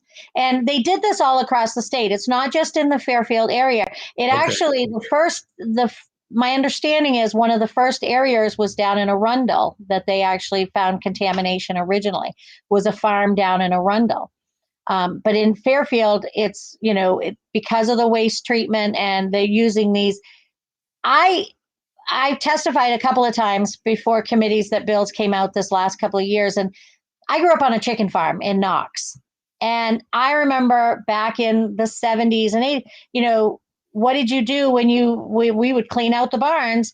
The local farmer would come and get the waste and spread it. That's what they would spread the manure on their fields. Right. Well, back in the 80s, the chicken business in the state of Maine went to crap. Yep. And it was in that time period that farmers, I believe, now this is just my surmising things, but I believe that in that time, farmers were looking for ways for fertilizer for their fields. And the DEP, the state, came up with, you can use this. They said it's safe. They told them they could use it. They said it's safe. Farmers spread it. A lot of farmers spread this particular thing, which then caused the contamination of their fields and the way. And now it's coming out. And this is what's coming out because there's some areas that are spread, some have not. So in Fairfield, if you were to look at the map in this area, you can actually see they've got a map where it can show you some areas are contaminated and the next door may not be contaminated at all. Wow. And until they test, I have several friends in this area that the state has actually, and I say the state, but us as taxpayers, because it is coming out of tax dollars, right, are paying for these homes to now have water treatments in their homes because their own well water isn't safe for them to drink unless they're being treated. Isn't that interesting? Let's bring that whole discussion back to COVID here for a minute. So back in the 90s, when they are saying this stuff, use this, it's safe. And now here we are telling people they can't even eat the deer that they harvested. And let's look at what are Joe Biden and Fauci saying? Take the shot. It's safe. What are we going to learn 10 or 20 years down the road when people start dropping like flies from these unknown, results of getting the COVID-19 shot? Oh, it's safe. How do you know? How do you know so sure it's safe? You know, there you go. I mean, you painted the picture perfectly. I had to walk in that door you opened. Right? Well, I'll tell you, that's one of the things that we don't always know the side effects or the long-term effects of things. And that's why we have to go back to the fact that it should be a choice. It should not be a mandate. It has to be a choice because of all of those things. I know people that, that have tested PFAS, like they could have actually been working on the factory floor of DuPont is how high their PFAS levels are in their own system. And, so those are things that we just don't know. And these are people, I know of a doctor that he basically drank water all the time when they lived here in Fairfield. And they moved about 5 or 6 years ago, they moved out of the area. And then when they got tested, their levels were so high and they're worried about their grandbabies, their kids, they're worried about what kind of effects it could have. I mean, I think that's where so many people in this area are worried about that. And you go right back to the COVID thing. You go back to the vaccine. We don't know the effects of these type of things it's going to have on the reproductive system of young women that are taking, that have taken the vaccine. That's why so many of them have decided not to. Yep, that's the truth. My dog's going a little crazy in the background here. Yeah, that's all right. You would maybe you ought to check what he's barking at. Oh, usually he barks when the neighbors drive home. Oh, okay, all right. So they're home. Yeah. Well, listen, we're just about. I'm a break. Well, I haven't done a break this hour yet, so I guess I am a break behind. But if you have anything else you want to impart, as always, you've got great stuff to talk about, and I appreciate that. And we always go into things that people are curious about, and people feel the same way we do on a lot of this stuff. And hopefully we can open some eyes. I really want people to come around and see what is going on. Just open your eyes and look, and don't accept just one narrative. There are so many different sides to listen to, but you can tell those one narrative people because all they want to talk about, get the vaccine, and that's all they say. That's their one line. There's nothing behind it except, well, that's what the government says to do. It's safe. Just get it. And you bring up. The government tells them to jump off a bridge. They're going to do that too, right? Yeah. If Joe Biden or Kamala Harris do, probably. Yeah. Yeah. Or Fauci, Lord Fauci, right? Yeah. Well, listen, Shelley, I really appreciate your time. And I hope that I hope we have news that it's doing even better next week. Oh, I hope so. I had therapy this morning, so it's been a little rough today. So. Oh boy. Well, thank you so much for. You never know. You've always got a good spirit when you come on, and I appreciate your time as always. All right. Well, thank you, John. We'll talk to you next week. You bet. Representative Shelley Rudnicki, District 108, Fairfield, Mercer, Smithfield. Right? Yes. I got it. Have a great day, my friend. Thanks. You too. Bye now. Bye. All right, we'll be right back. Got to take a break here. I'm John James. This is Freedom's Pep Rally. Legacy 1160 WSKW.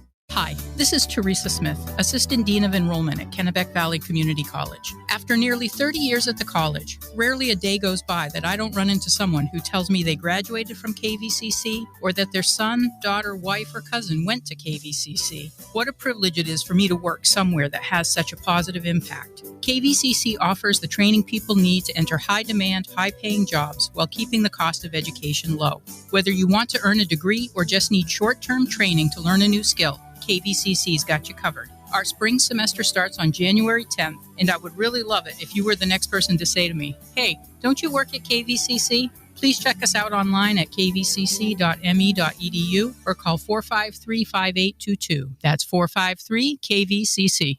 What's important here at Moody's is we have a lot of opportunity for upward mobility. Moody's definitely helped me through. They sent me to school. I got my degree in business. I had the demeanor and I had the willpower and the want.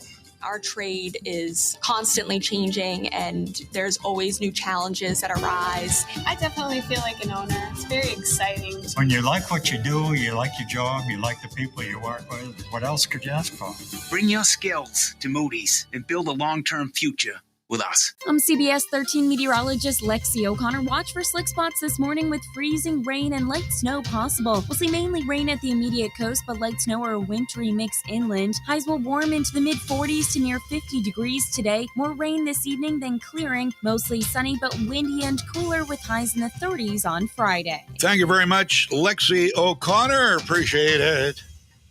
Shelley Rudnicki, Representative Shelley Rudnicki, District 108, just always a bright person to have on the radio. Very intelligent. Very.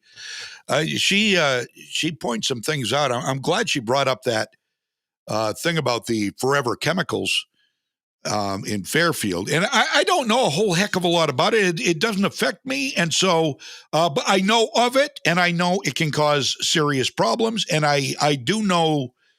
I just don't.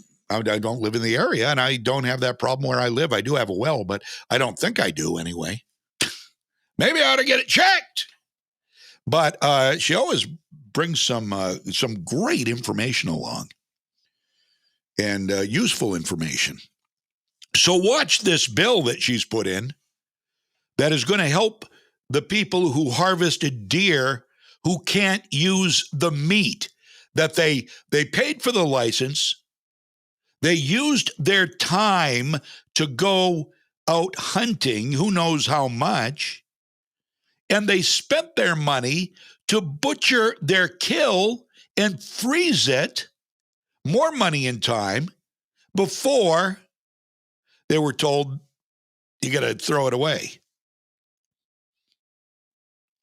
If you harvested it in these areas, I don't know. I guess, you figure a deer have, unless you test the deer, you don't know. You don't know. You're assuming. How do you know a deer doesn't go outside into an area where you don't have to, dispose of the deer that may have those chemicals in them? How do you know that a deer from a place that doesn't have chemical problems came into Fairfield and the deer is perfectly good and you have to throw it away? I mean, without testing, you don't know. I mean, wouldn't it be less money? Sarah, think about it. I mean, I love what Shelley's doing, and I think these people should get some kind of, money or food allowance or something, who filled their freezers up for the winter. I agree wholeheartedly with that. That's a social program I am more than willing to get on board with. But wouldn't it be cheaper if they just tested the meat? And you test 4 or 5, say. You randomly choose 4 or 5 or 6 people to test the meat. And they all come back positive. Well, okay, then it's probably safe to say anybody who harvested a deer in this area, we've got like 100% positive rate, probably best to throw it away. Yet, on the other hand, if you have, 5 or 10 or maybe a few more that all come back negative, then you say, well, maybe the deer meat's okay. It's like, how do they know? What are they basing this on? Have they even tested any to see? Maybe. It's all very quick. I'm suspect of all these things. I have so many questions. I'm a curious guy. You don't ask questions, you don't get more intelligent. You don't understand what's going on.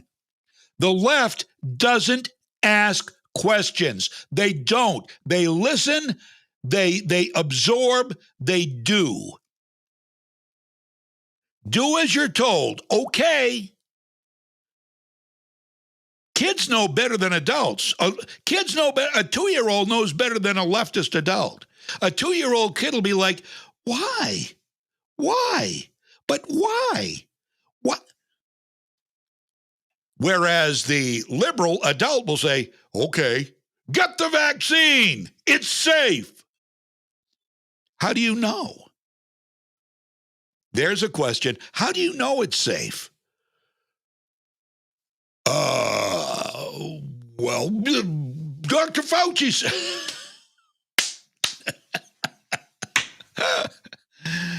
Okay, Dr. Fauci. There you go. 1051. Coming up, R. Court Kirkwood, writer for so many publications. Going to be talking to him a little bit about this article he's written about the Waukesha, Wisconsin killer. It's exactly what he was, Darrell Brooks. And some of the articles he's written for a lot of very well-renowned outlets: Chronicles, National Review, The New American, and he's editor of the Daily News Record in Harrisburg, Virginia, for 18 years. Also, the author of this book, Real Men: 10 Courageous Americans to Know and Admire. I wonder how many. I'm going to ask him how many were leftists, how many were Marxists. Then I'm going to encourage you to get the book. And I'm going to continue to encourage you to read the book, The Laptop from Hell by Miranda Devine. Now, if you're just tuning in for whatever reason, our numbers have gone up substantially at least on the video feed since I first came on the air. I'm going to run this Miranda Devine piece again. She is the author. New York Post received the laptop from hell, the hard drive, the contents of the hard drive from Rudy Giuliani, who got it from the owner of the computer store. It has been authenticated. It is, in fact, Hunter Biden's laptop hard drive. None of the news outlets wanted it. CNN, MSNBC said, no, we don't want it. Why do you suppose that is? Because they didn't think you should know. Just like they don't think you should know that ivermectin can save lives, that hydroxychloroquine can save lives. They don't think you should know that. So they didn't tell you that. But the laptop was real. Miranda Devine's book really goes a long way as to outlining it. She was on with Maria Bartiromo on Sunday. Sunday Morning Futures with Maria Bartiromo. And they were talking about this book, The Laptop from Hell. And they were talking about, the 10% for the big guy. Well, we know 10% was Hunter's dealings with the Chinese. And the 10% was money, free money for the big guy, for Joe Biden, because it's all incestuous. It's all it's all within the family. And Tony Bobolinsky was part of it. Tony Bobolinsky, you might remember, was the whistleblower on this shady deal that Hunter had a lot of shady deals with John Kerry's son, with Devin Archer. Whoa. Hunter Biden is a slime ball. The guy, he defines slime ball. He really does. So here is Miranda Devine on with Maria Bartiromo, and she is talking all about this new book, Laptop from Hell. Here it is. Well, this is really a book about Joe Biden, and Hunter Biden's laptop shows us through 9 years and most of Joe Biden's vice presidency how involved and implicated he is in the family's international influence peddling scheme. And this was an operation that Joe Biden has been doing since his early days in Delaware as a senator with his donors there, but he internationalized it when he was vice president. And he told us during the campaign that he knew nothing about Hunter Biden's overseas business dealings. And we know that that is a lie because there is so much evidence on the laptop of multiple meetings that Joe Biden held with Hunter Biden's overseas business partners from Mexico, from Ukraine, from China, from Kazakhstan, from Russia. And he met them in Washington, D.C. at Cafe Milano in a private room. He met them at his own house, the vice presidential residence at the Naval Observatory. He met them in Beijing. He also met Tony Bobolinsky, who's been very outspoken about Joe Biden's involvement in this business. He met him twice in California. So there is just no way that Joe Biden, at the very least, knew everything about what Hunter Biden was up to and was allowing himself to be used as an instrument of influence. But on top of that, we also know that Joe Biden personally benefited. We have evidence that Hunter Biden was paying at least some of his household bills. And we also know that he had earmarked for him what you just mentioned, 10% for the big guy. Tony Bobolinsky, Hunter Biden's former partner, has come out and said that that was Joe Biden. And also throughout the laptop are references to Joe Biden as the big guy. People call him that. And also Tony Bobolinsky's WhatsApp messages, which I've also gone through, same thing. Miranda, I mean, we also have evidence, and you referenced this in the book as well, that for a time they were sharing a bank account. So if they are sharing a bank account and Hunter Biden is bringing all of this money in from international sources, Chinese officials, because we know that if you're dealing with a company in China, it is likely overseen by the Chinese Communist Party. Obviously, if they're sharing a bank account, then he's paying the bills. Tell me about that. We want to connect the dots here as to why it is that Joe Biden refuses to bring up any hard subjects with Xi Jinping. Is this the reason that he has yet to raise the issue of the origins of COVID-19, for example? 600,000 Americans are dead. Fentanyl is coming over the border, and it is made in China. It has killed 100,000 American citizens over the last year. Why isn't Joe Biden bringing up these issues to Xi Jinping, since he's spoken with him at least 4 times this year? Look, the only reason that I can think of is that he's compromised, and the evidence on the laptop is that he is compromised.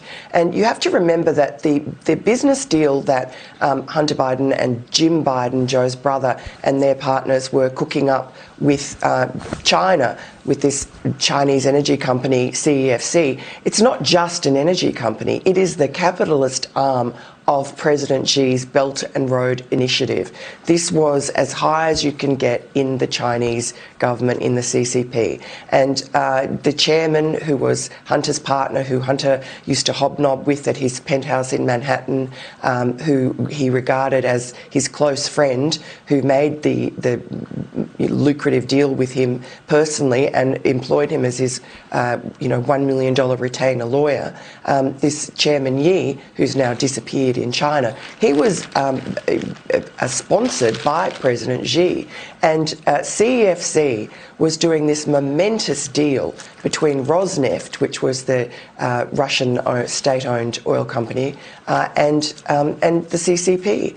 And the only reason that that deal, which would have been an enormous payday for the Bidens, didn't go through was because the Trump administration came in and disrupted the whole thing and ended up, one of Hunter's partners was arrested at JFK and Chairman Yi disappeared in China because the heat got too much and the Rosneft deal fell over.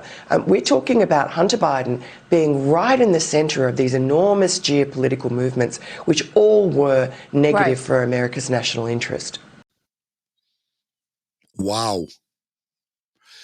Hunter Biden, I'm telling you right now, his dad knew all about his business dealings. He knew all about his insatiable appetite for high-priced ladies of the evening who he would have come over to his hotel room. As he switched, he jumped around high-priced hotel to high-priced hotel. He frequented the hotel where John Belushi died. And he did drugs there. He put a hole in the wall there and was blacklisted from there. He had hookers there. Hunter Biden, he had his dad help him pay for a hooker once, transferring money. This guy is a sleazebag. Joe knew it all the time. Joe is complicit in the business dealings with China. And it just came out from the laptop from hell that Joe Biden has been going through the early stages of dementia since 2012. This should wake everybody up. But half the people sound asleep and don't even know a laptop exists. We'll be right back. Legacy 1160 WSKW.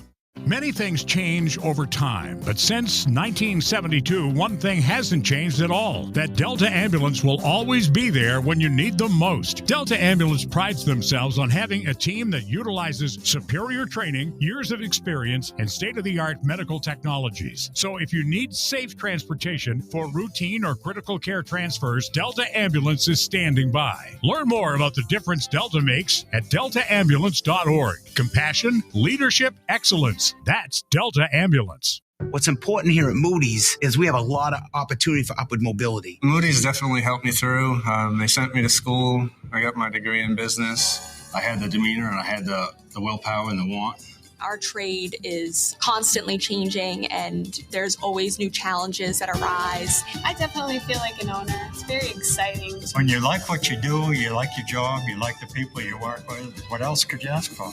Bring your skills to Moody's and build a long-term future with us. I'm CBS 13 meteorologist Lexi O'Connor. Watch for slick spots this morning with freezing rain and light snow possible. We'll see mainly rain at the immediate coast, but light snow or a wintry mix inland. Highs will warm into the mid-40s to near 50 degrees today. More rain this evening, then clearing. Mostly sunny, but windy and cooler with highs in the 30s on Friday. From the Home Auto Group Studios, Farmington Ford and Franklin Chrysler in Farmington.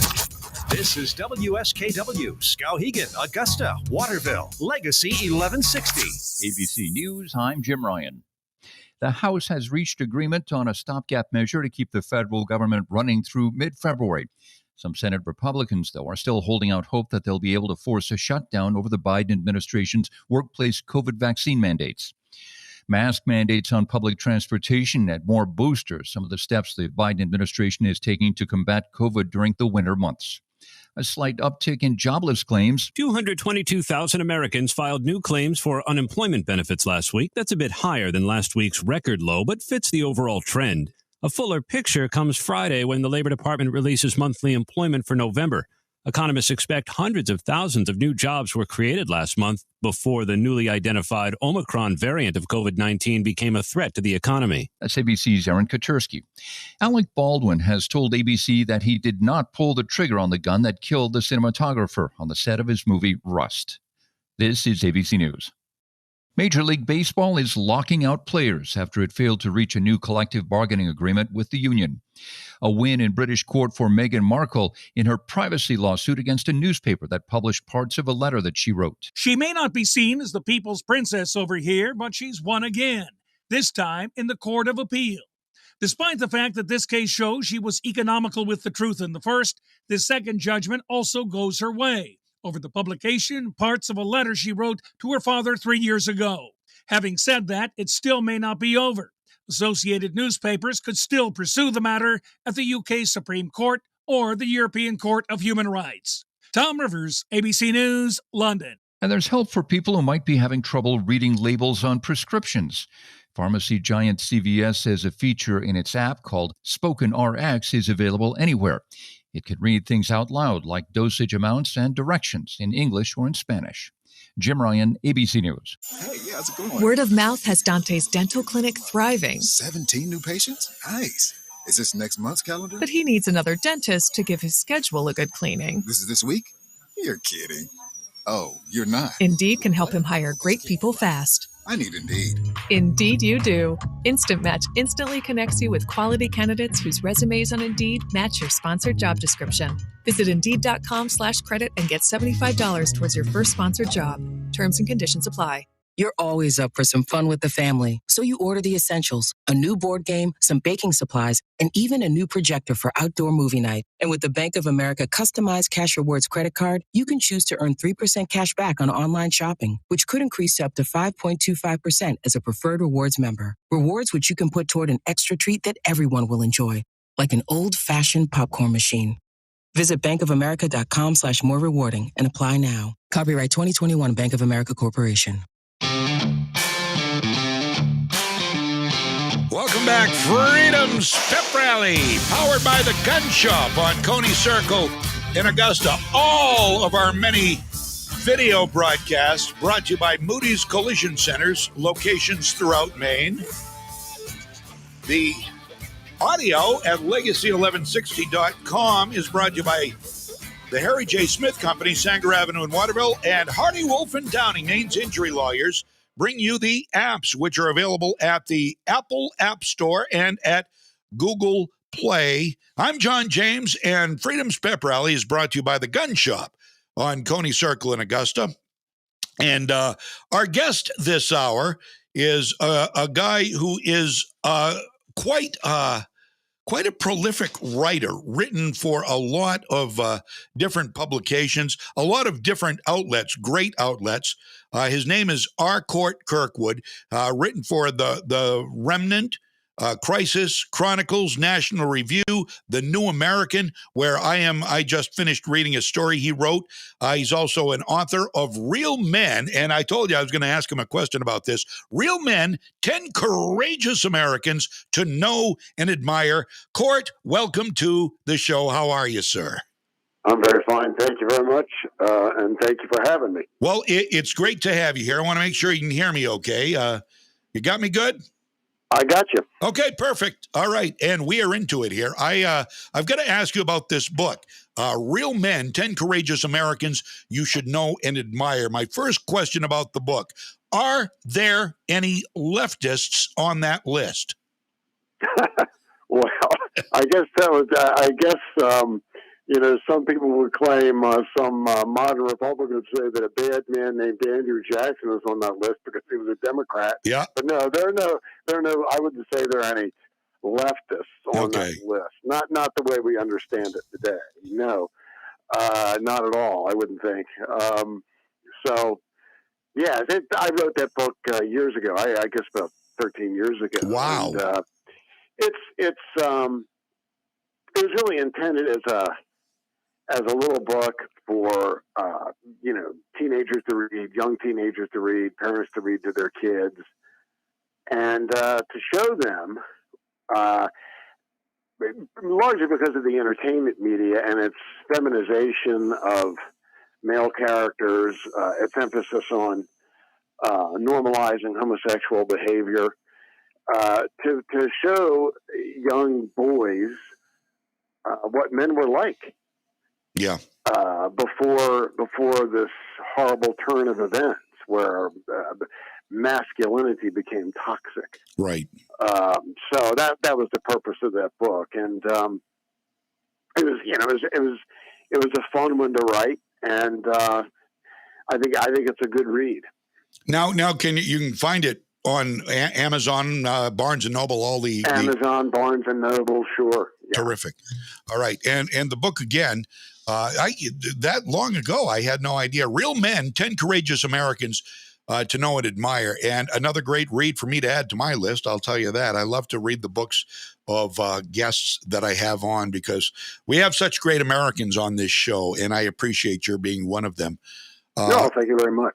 Now, there is so much, Court, going on today. There is so many different things we could talk about because the left, and the left is different. I mean, Democrats were, by and large, pretty objective. They were critical thinkers. They were moderate by today's standards. Today, we're looking more, I think, at Marxists, socialists, communists, and that's a bad place to be. And they've got their tentacles out, and they're doing all sorts of things that are means to their end. And they, from climate change to the border to you name it, and bail reform, which is what we're going to talk about. Well, I think one thing you have to realize, the days of a Dick Gephardt Democrat are over. Right. and they've been over for some time. Yeah. You can't even broach the subject of being pro-life if you're a Democrat. Though right. You just go nowhere in the party. And so, but with bail reform, the people that are promoting bail reform are not interested in justice. What they're interested in is letting felons out of jail. Right. And essentially decriminalizing violent crime. That's why this fellow, who is the suspect in this, and we still have to call him a suspect because he's not been convicted. Right. That's why this fellow who has been accused of these 6 intentional homicides in this Waukesha Christmas parade massacre. That's why he was out of jail. There was bail reform. There was low bail. A prosecutor asked for $1,000 bail, and the leftist DA that runs the office said, well, the bail was inappropriately low. Well, I guess he is saying that now. Now he tells us. Yeah, right. You know, after this guy gets out of jail and does what he is accused of doing. So bail reform has nothing to do with justice. It has to do with decriminalizing violent crime and setting these people on the streets to make war on middle Americans. And that's what so many of them want. That's what Ilhan Omar calling for. She wanted the police to be gone in Minneapolis, Minnesota. Well, again, you know, what you're seeing is what we are seeing here is, you know, first there was the years ago, my friend and colleague at the Washington Times, Sam Francis, coined a term called a narco-tyranny. That he wrote about extensively. And Sam's theory was, well, here's what we have going on in America. You have law-abiding people who are being controlled and in some cases oppressed and in some cases prosecuted with an increasingly set of draconian, ridiculous laws. Whereas we have anarchy in the street, illegal aliens running thither and yon, murdering people, no control over our borders, you know, left-wing judges, you know, for example, in the last year, the left-wing judges stopping Trump from enforcing immigration laws. Right. That's the anarchy. The tyranny is what's being put on us. And you had also had, and this has been going on for years. But it was kind of, I mean, I think it was a much more subtle effort years ago. Now it's just open. I mean, they're just openly calling for letting criminals out of jail and putting people like Kyle Rittenhouse in jail. Right. We let criminals out. And I mean, anyone who is honest, who saw the videotape, knew he never should have been charged with anything. Right. Right. So if they knew that, that means that charging him had a purpose other than serving the interests of justice. Right. And that is, you are not going to be permitted to defend yourself against these rioting communist mobs.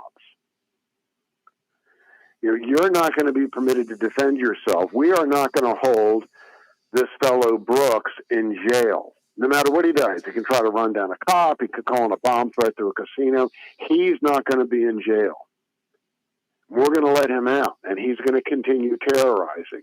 Wow. So, this is all part of the deep state elitist plan to get control of the middle class and get control of its main opponents. Absolutely. 99% of him, I won't say 99%, but a significant percentage of him just happen to be, middle-class whites who vote for Republicans. Right. Absolutely. And that in itself is now, that in itself is now considered something of a white supremacist racist act. Yeah. Just being a Republican right. is enough to get you targeted as a person with a malign will or a malign, a malign intent. Right.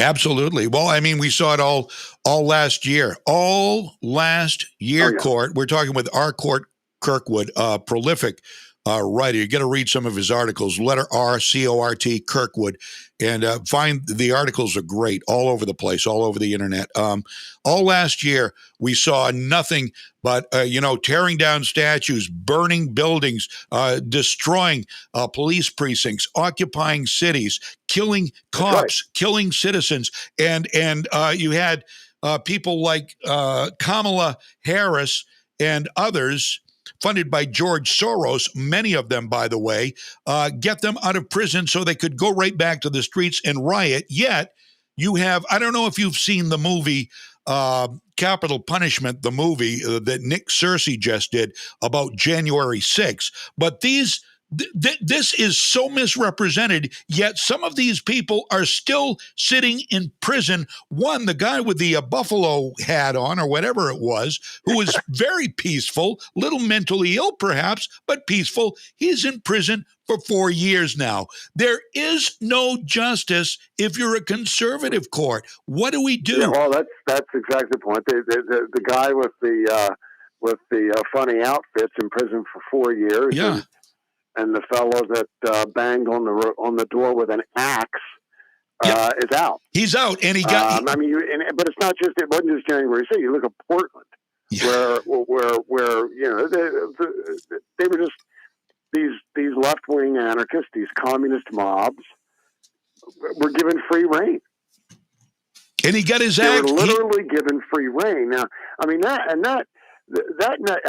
we were talking earlier about, Democrats never used to be this way. I mean, Right. I can tell you what would have happened in Chicago in 1968 if that had happened. Daley would have set those cops on them, and that would have been the end of it. Yeah. And the same with Rizzo in Philadelphia. I mean, they didn't put up that kind of nonsense, and they were Democrats. So something's changed, and what that change is that we have hard left, I wouldn't say openly, but certainly semi-openly, communist ideologues in control of the Democratic Party. There's no doubt about it. And that's where we are. That's where we are with these crazy ideas like bail reform. And they are moving the needle for all of the other Democrats seem to be either just willfully ignorant or useful idiots, because they are following along the squad. You've got this freshman group of radicals in there who you can't say anything bad about, or you're racist. And they are leading the old, the people who have been there forever, the Chuck Schumers and the Nancy Pelosi's and the rest. They're leading them all left, and they're following willfully. Yes, I mean, I don't know how much leading there was. I wonder, were Schumer and Pelosi always this left wing, but couldn't get away with it until they had somebody else to be the point man, so to speak. Yep. And they have no problem, with these three crazy women doing it. Taking the lead on this. But there's so much. The left is always attacking on all fronts, and it puts normal Americans in a position where they have to be on the alert, 24/7, because. We have to win every one of these battles. They've only got to win one or two of them. Yep. And and if they lose, to quote Stonewall Jackson, talking about the Republicans and their war during the war between the states, as he said, if these people lose their war, they go back home, and nothing changes for them. If we lose everything. Right. And that's, if this lunatic in Minnesota that wears the turban and her buddy in Michigan, if they lose, nothing changes for them. Right. They still live in the United States of America. They're still protected by constitutional rights. They still get to do what they want. If we lose, we're doomed. We are. We absolutely are. And that's what people need to understand is that, we are right now, I think, in a very profound sense, in an existential battle for the future of the country. Yeah. And as long as these people are pushing things like bail reform to make war upon us and have us terrorized in our streets by these criminals, and the criminals don't need any marching orders. Right. I mean, this fellow that's accused of this crimes in Waukesha, he didn't need any marching orders. No. He knew exactly what he needed to do. All he had to do was look at his social media posts. Right. It was inevitable. Yeah. Well, and frankly, it was not inevitable just because of his social media posts. He's run over people before. He ran over his wife, his girlfriend, his mother of his children. He ran over a cop. He posted directions on how to run over people. Wow. So this guy has experience. His criminal record shows that he has experience with using an automobile as a weapon. Wow. That right there should have been an alert. But the DA up there, his name escapes me right there. You know, he can say all he wants that this bail was inappropriately low. Well, where did the person who requested this bail get the idea to request that bail? Right. From the DA. Right. Because that was one that, he's been talking about this for years. We're gonna rearrange our justice system. Yep. And yeah, because they believe people should have a second chance. Well, you should look at every situation individually. This guy, I love that you call this guy Darrell E. Brooks, aka Math Boy Fly. You call him a black supremacist, and indeed he was. He hates hates whites. He hates cops. He did a rap song about it. Yeah. So yes, it's just remarkable to me. I mean, this guy is depending on how you're looking at it, he is the poster child for why you need high bail. Right. Let's go back to Kenosha for a minute. What in the heck was Joseph Rosenbaum doing on the street? Right. Forgetting about the fact that he sodomized 5 kids. Yep. Why was this insane man put back out on the street if he's mentally ill and he's violently mentally ill? Right. Why was he not confined in a hospital and medicated? Yep. Yeah, that's he's really great. that great. Forget about the crimes that he committed. Let's suppose he hadn't sodomized those 5 kids. Yeah. Let's suppose he was just a violent sociopath with a propensity for violence. Well, who was the idiot that released him from the either the mental hospital or the mental ward of the local hospital? Careful. Who's the person that did this? Who's the person that thought this maniac should have been released? Careful now, court. MSNBC is calling them victims. Yeah, victims, right? Yeah. He was a victim, all right. Yeah. No, you're right. It's insane. And the other guy was apparently a domestic abuser. The other guy, right. I mean, he was a convicted strangler. Unreal. He strangled. Yeah, he was another violent felon, and the third guy, jump kick man, who didn't get shot. Right. He was a career criminal. Somebody identified him, did not reveal the identity because he was not charged with any crime, which I'd like to know why. Yeah. And so his identity was not revealed, but whoever did the research found out that he was a convicted criminal with a long career record. And of course, then you have this Grosskreutz fella. Yeah. These people were dangerous, violent, crazies that were not there because they cared about Black lives. They were there to do destruction. They saw an opportunity and an excuse. They saw a target of opportunity. And something of an irony, not an irony, but something of an interesting point about all this, lost in this whole Kenosha business. Going back to the narco-tyranny, where we have these mobs running around the city, burning it, trying to burn this city into cinders. Right.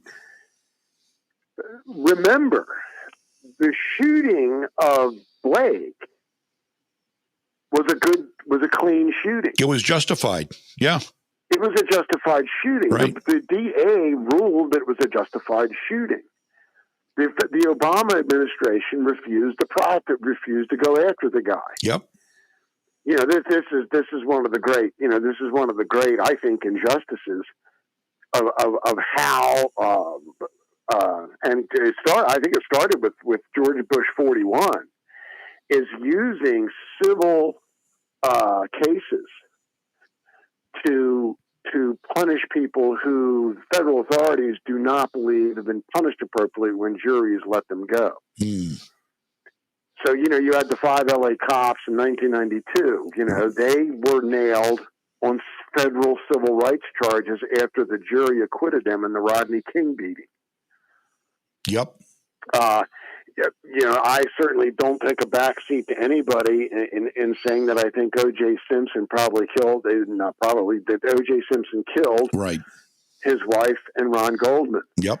However, I do not believe that it is fair once he has been acquitted by a jury, however bad we think the acquittal is, for the court system, for the families to get a second bite at the apple and get a wrongful death claim when he's been acquitted of the death. Yep. It makes absolutely no sense. And the only reason they're able to do it is because there's a lower standard of proof in a wrongful death claim. Right. And that was a mishandled prosecution. Vincent Bugliosi, the guy that tried Manson, not tried him, but prosecuted Manson, was furious about it. He said there's no way they should have lost that case. But my point is what's happening, and as you also might remember, federal agents were waiting outside the courtroom during the Chauvin trial in case he was acquitted. They would immediately take him into custody. Right. So what we now have here is we have defendants, and it might be that they go after Rittenhouse too. Well, Jerry Nadler is already talking about, using the federal government. They may charge him with interfering with the civil rights of people exercising a lawful activity. It was. They may charge him with a hate. Who knows what they're going to do? What else is in store for this kid? Right. So what's happening now is the tyrants, when they are displeased with a decision by a jury, they're just going to try you again in their own kangaroo court. Yep. And they're going to get the Civil Rights Division of the Justice Department to go after you. Absolutely. Which is what they did with those cops in L.A. and what they might do. Who knows? I haven't heard any more rumblings that they might go after Rittenhouse, but who knows? Who knows what those people are planning? Right. We essentially have a Stalinist in control of our judicial machinery. Yeah. Rittenhouse never should have seen the inside of a courtroom. No, absolutely not. As anyone, and I include the prosecutors in this, anybody who saw the videotape knew from August 26th or 27th or 28th, whenever those videotapes were emerging, everybody that saw them knew that he was innocent. And the fact that he was prosecuted, I think, is outrageous. Well, the prosecutors did a better job getting him off than the defense did. Well, their own witnesses turned against him inadvertently. Yeah. I mean, I certainly don't think they were expecting. Well, here's the thing. I watched a very interesting analysis of Kira Fese's cross-examination of Grosskreutz. And, according to the attorney that I watched while he was analyzing it while it was going on, it's up on YouTube. It was fascinating because he said this defense attorney really did his homework. He knew exactly how to cross-examine this guy. Yeah. And he got Grosskreutz to admit, when did Rittenhouse shoot you? When I pointed my gun at him. That was it. That was the end right there. Yeah, that was it. You're right. Yeah. That's it. It's over right there. Yeah. That's the end of any claim that Rittenhouse shot him unnecessarily. He admitted it. I pointed my gun at him. He shot me. Yeah. The other guy kicked him in the face. He shot at him twice and missed. Rosenbaum tried to take his weapon, shot him and killed him. Yep. Huber tried to kill him with a skateboard, shot him and killed him. All four obvious cases of self-defense. Right. And I have to tell you, I think, I'm not sure there wouldn't be you want to talk about a reform. Who is paying these legal bills that Rittenhouse built up? Yeah. Yeah, good Here's question. A reform. Yeah. If you prosecute somebody maliciously, you pay the man's legal bills. Absolutely. And No, that's maybe if the taxpayers get hit with a couple of $10 million legal bills, they'll elect prosecutors that are more prudent in their decisions to put people on trial. That's a great point. That's I mean, it's just not fair. Why should? And look, I'll even apply it to OJ too. He was acquitted. Now, I don't know where all the money came from for his defense, but Cochran and Dershowitz and Shapiro, they weren't working for free. No, they weren't. So who pays these legal bills? Right. And I've had a real problem with this for some time. That a innocent person like Kyle, he gets arrested. He has to have money for this legal defense. Thank God, people stepped up and helped him out, because if he hadn't been able to pay for the lawyers, he probably would have been convicted. He would have had to plead. A public defender never could have gotten him off. No. And probably wouldn't have tried.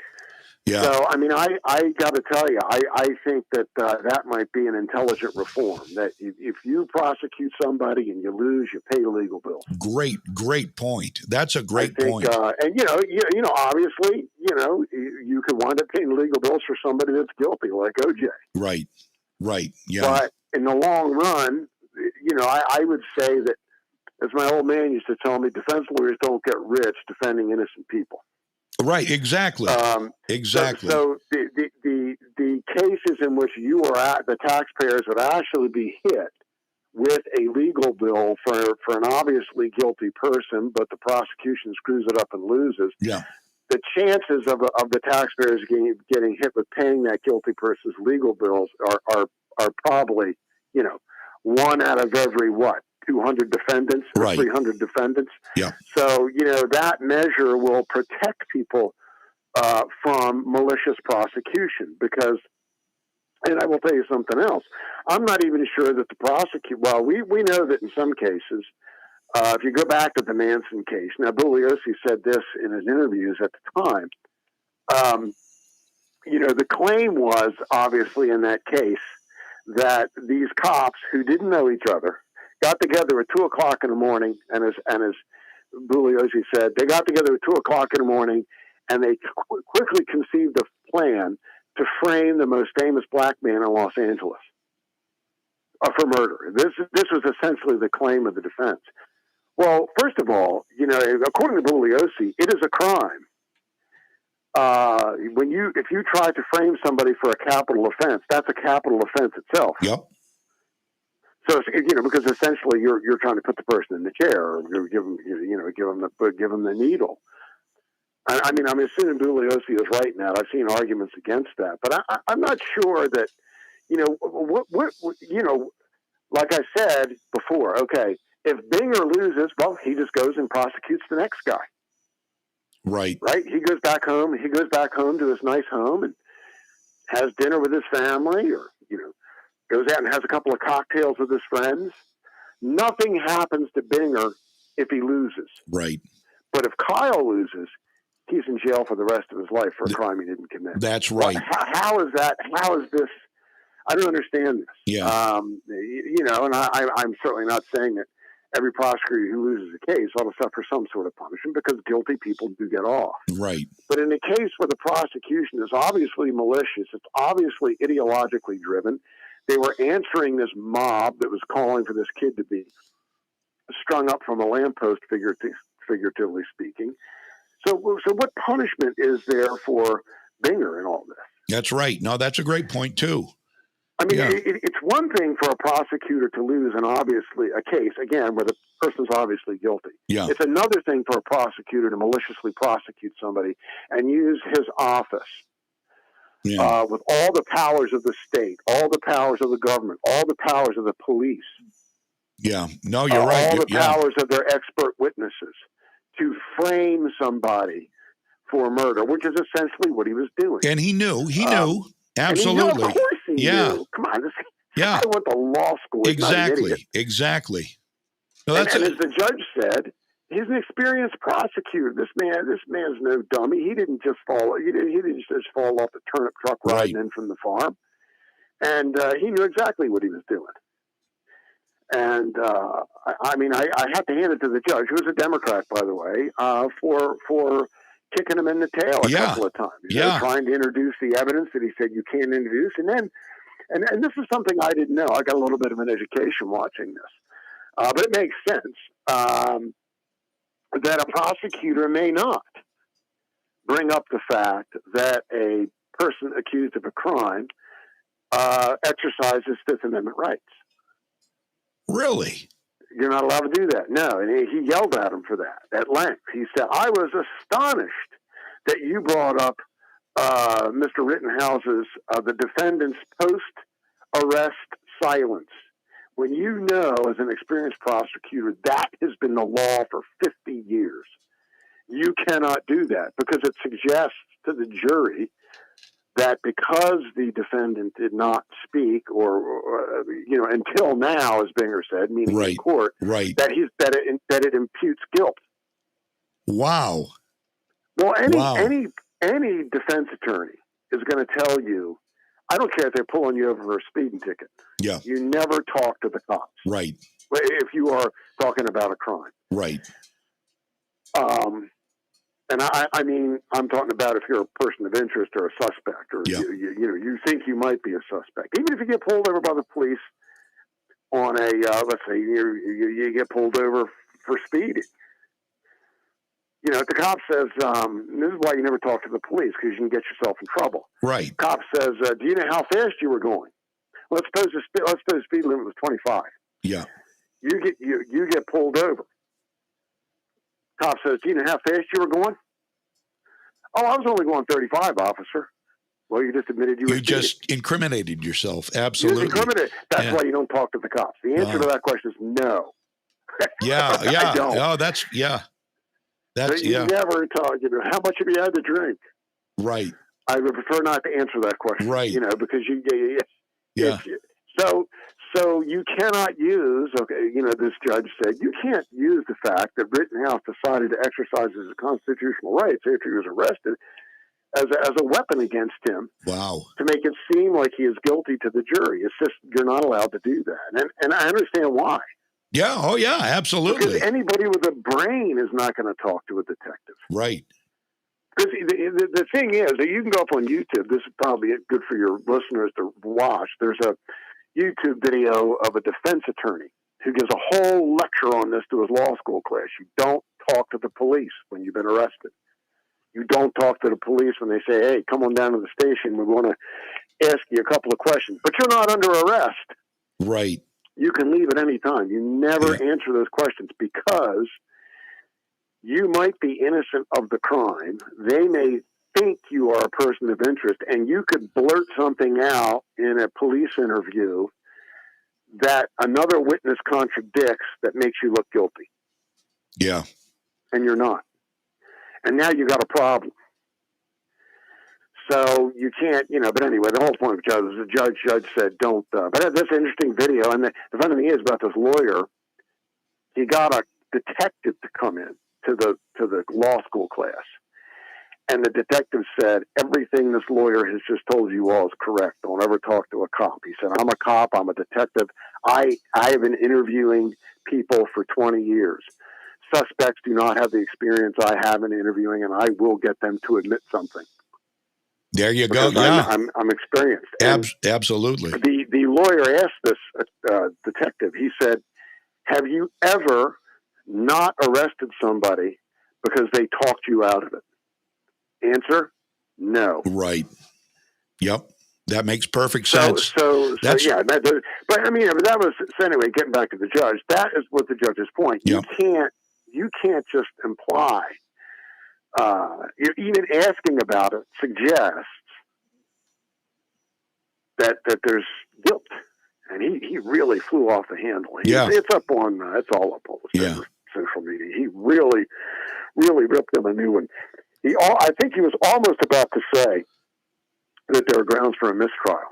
Now, Rittenhouse's attorneys, by the way, did argue for a mistrial with prejudice because they said that the prosecution was trying to provoke a mistrial because their case was going down the tubes. Yeah. So they were purposely doing things they knew would tick off the judge.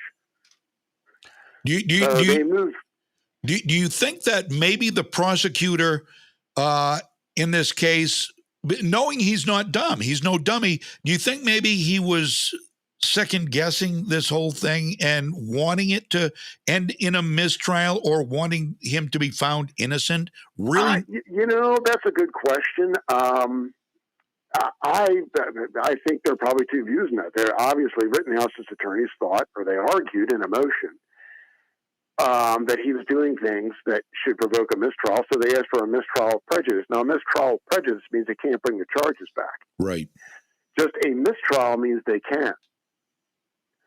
So there was one theory that, the case was going down the crapper, excuse my French, and so they were trying to provoke a mistrial so they could get a second bite at the apple. I don't know if that's true or not. That would be a pretty... I mean, I don't know how often prosecutors do that. I've never studied it, but it seems to me would be a pretty risky endeavor. Yeah. To try something like that. But the fact of the matter is, maybe he just gave it his best shot and he lost. I just don't figure out why he wanted to give it his best shot. Right. Yeah, that's the thing. This. Yeah. So yeah, and here's the thing. It makes no sense. So they say, oh, well, Binger was an incompetent prosecutor. Well, was he? Yeah. Maybe he just lost. Maybe he brought this for a very specific reason. Yeah. The jury saw through it and they acquitted. Yeah.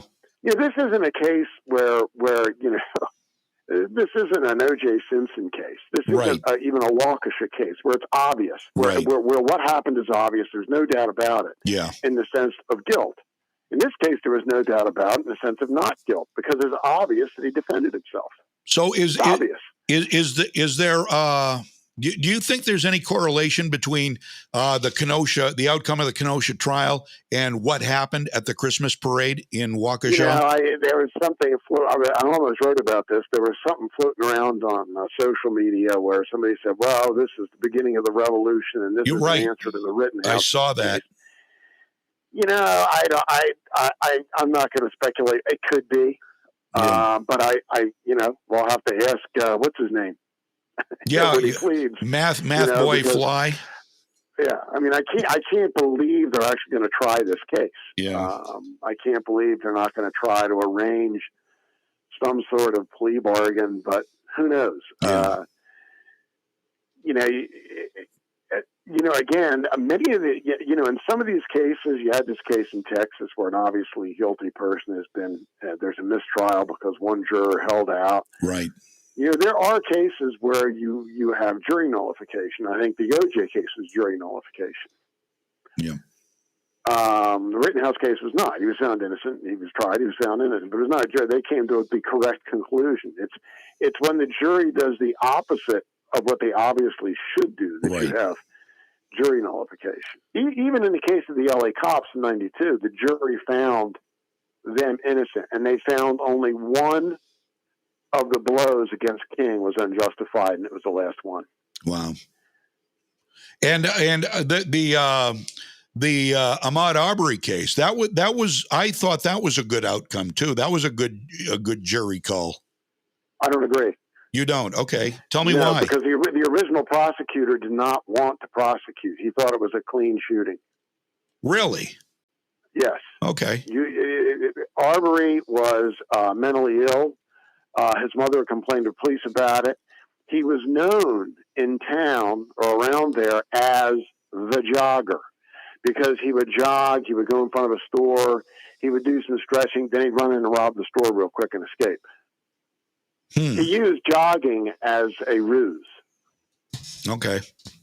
And, these were not, I don't believe, these were not three, night riding Klansmen that just ran down and shot an innocent black guy. That isn't what happened. And the original notes from one of the original, I guess the first prosecutor, and I guess he became no longer involved in the case, said, I don't see any reason to charge these guys. He went for the guy's gun. He did the same thing Rosenbaum did. Okay. All right. Did the exact same thing. But you just go look it up. Just Google the original prosecutor's memorandum. Okay. On this Arbery case.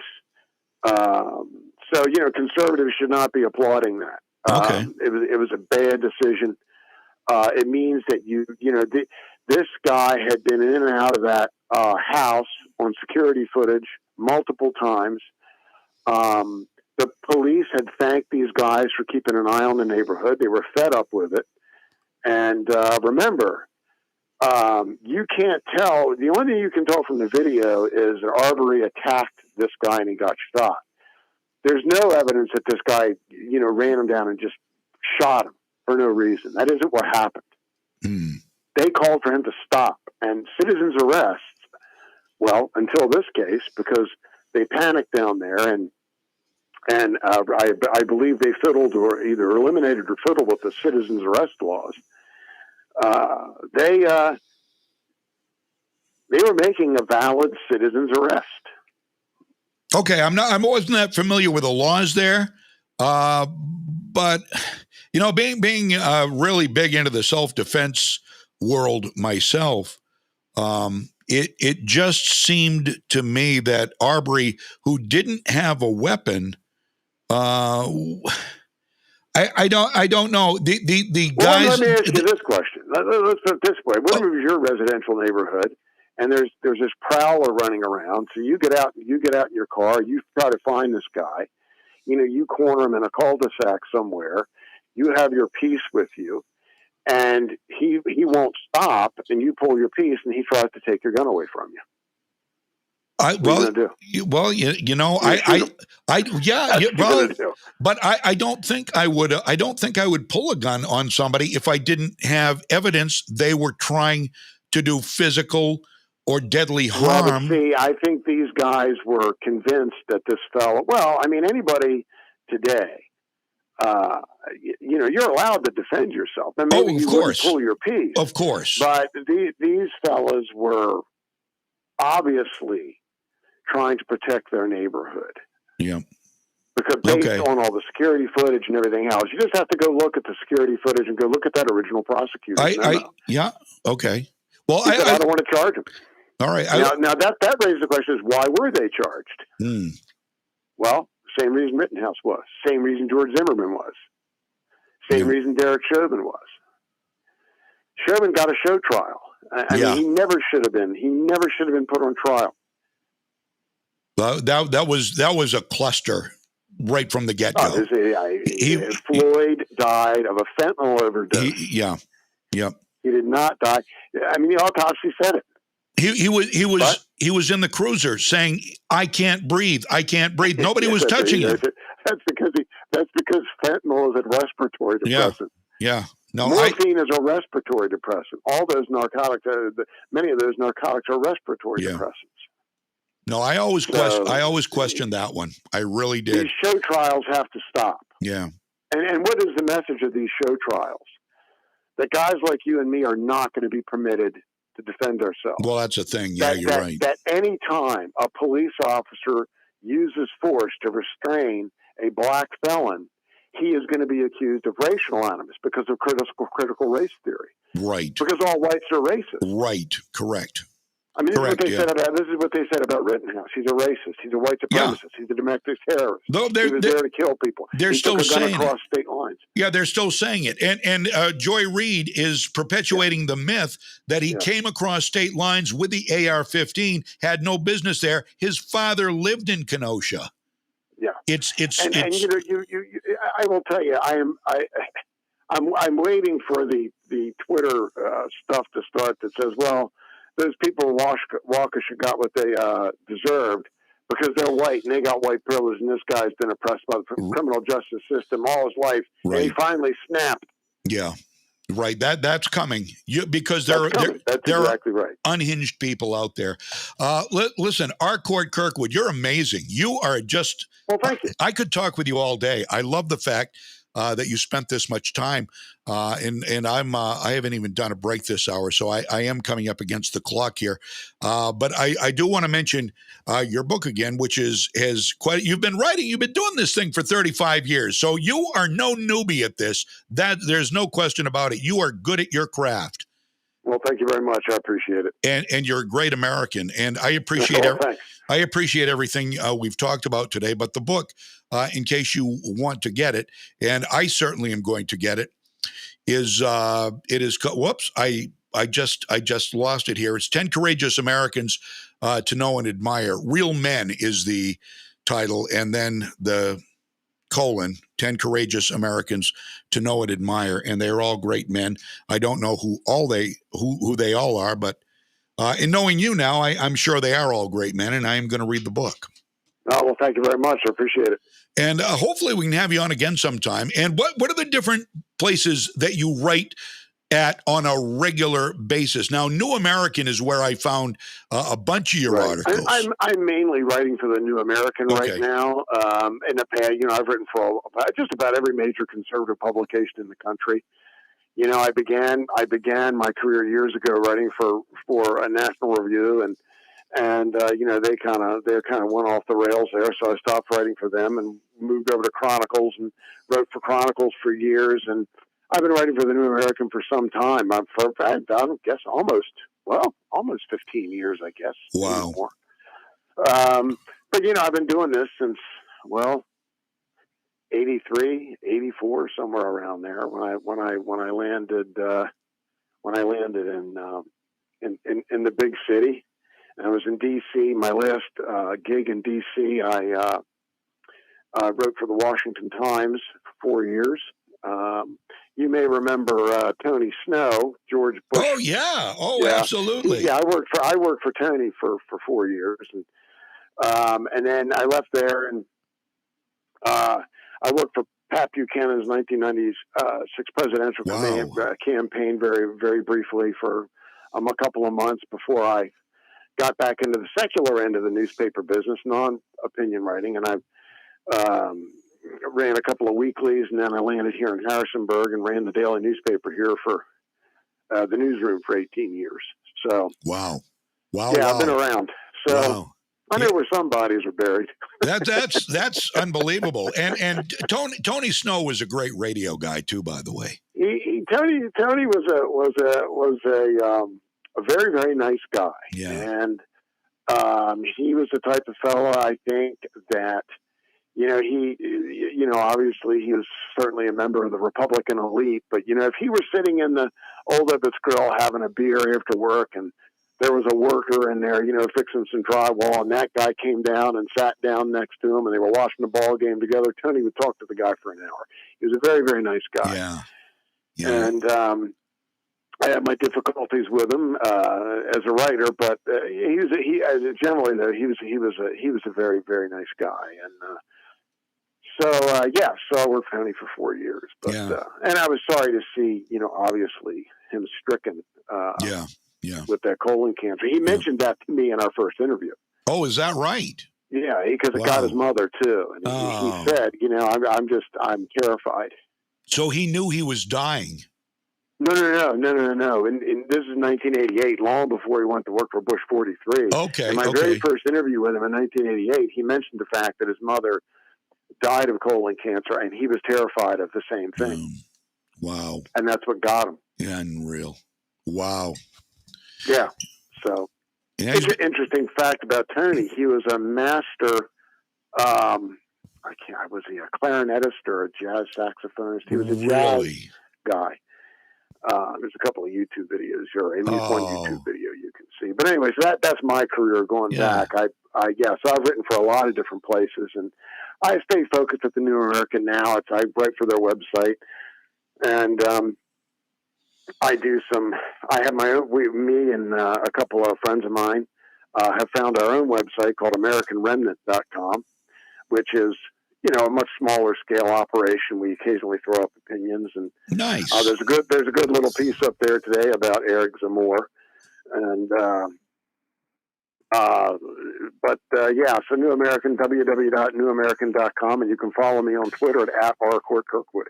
That's great. And if anybody wants to see it on all our video streams right now, it's right there on the stream. R. Court Kirkwood, thenewamerican.com. Court, you've been great. I really appreciate you, and I appreciate your time. And thank you very much. Keep trying to make America great again. We've got to do something before long, buddy, because we're losing it here real fast. Well, it's certainly an existential struggle. There's no doubt about that. Absolutely. All right, my friend. Thank you. You have a great day. Merry Christmas. You too. Merry Christmas to you. Bye-bye. Bye. R. Court Kirkwood. Wow. Oh, that hour went by fast. Whoa. I'm constantly amazed by the guests that we have on this show, and I sure do appreciate it. Right America Media.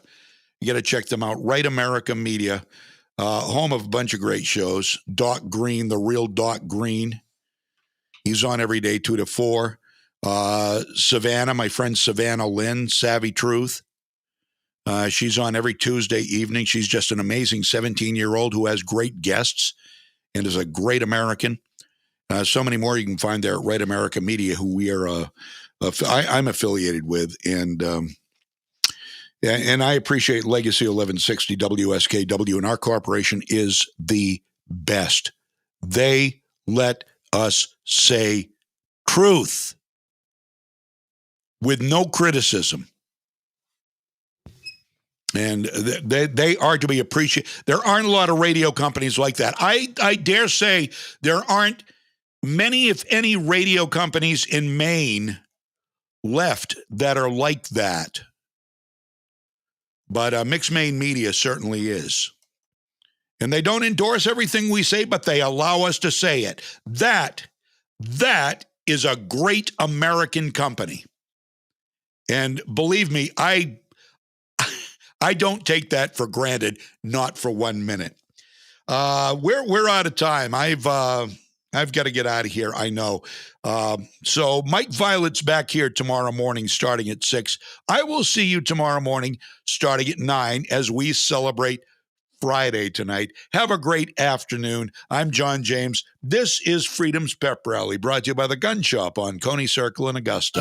Legacy 1160 WSKW. Have you ever thought about how Santa can fly around the world on Christmas Eve delivering gifts and no one gets to see him? Well, we've made special arrangements for the big man himself for Unity's annual Yuletide event. This year, Unity is going above and beyond for Yuletide. The first annual Festival of Trees runs December 2nd through December 5th at the Star in the West Masonic Lodge. The Parade of Lights, the Market of Unity, and the Christmas tree lighting by none other than St. Nick himself starts at 4:30 December 5th. Bundle up the kids and enjoy a safe, family-focused holiday time in Unity. What's important here at Moody's is we have a lot of opportunity for upward mobility. Moody's definitely helped me through. They sent me to school. I got my degree in business. I had the demeanor and I had the willpower and the want. Our trade is constantly changing, and there's always new challenges that arise. I definitely feel like an owner. It's very exciting. When you like what you do, you like your job, you like the people you work with, what else could you ask for? Bring your skills to Moody's and build a long-term future with us. I know you've heard the old adage, buy low and then sell high. Well, with real estate prices rising in the market every day, if you've been thinking of selling your home, now is the time to list your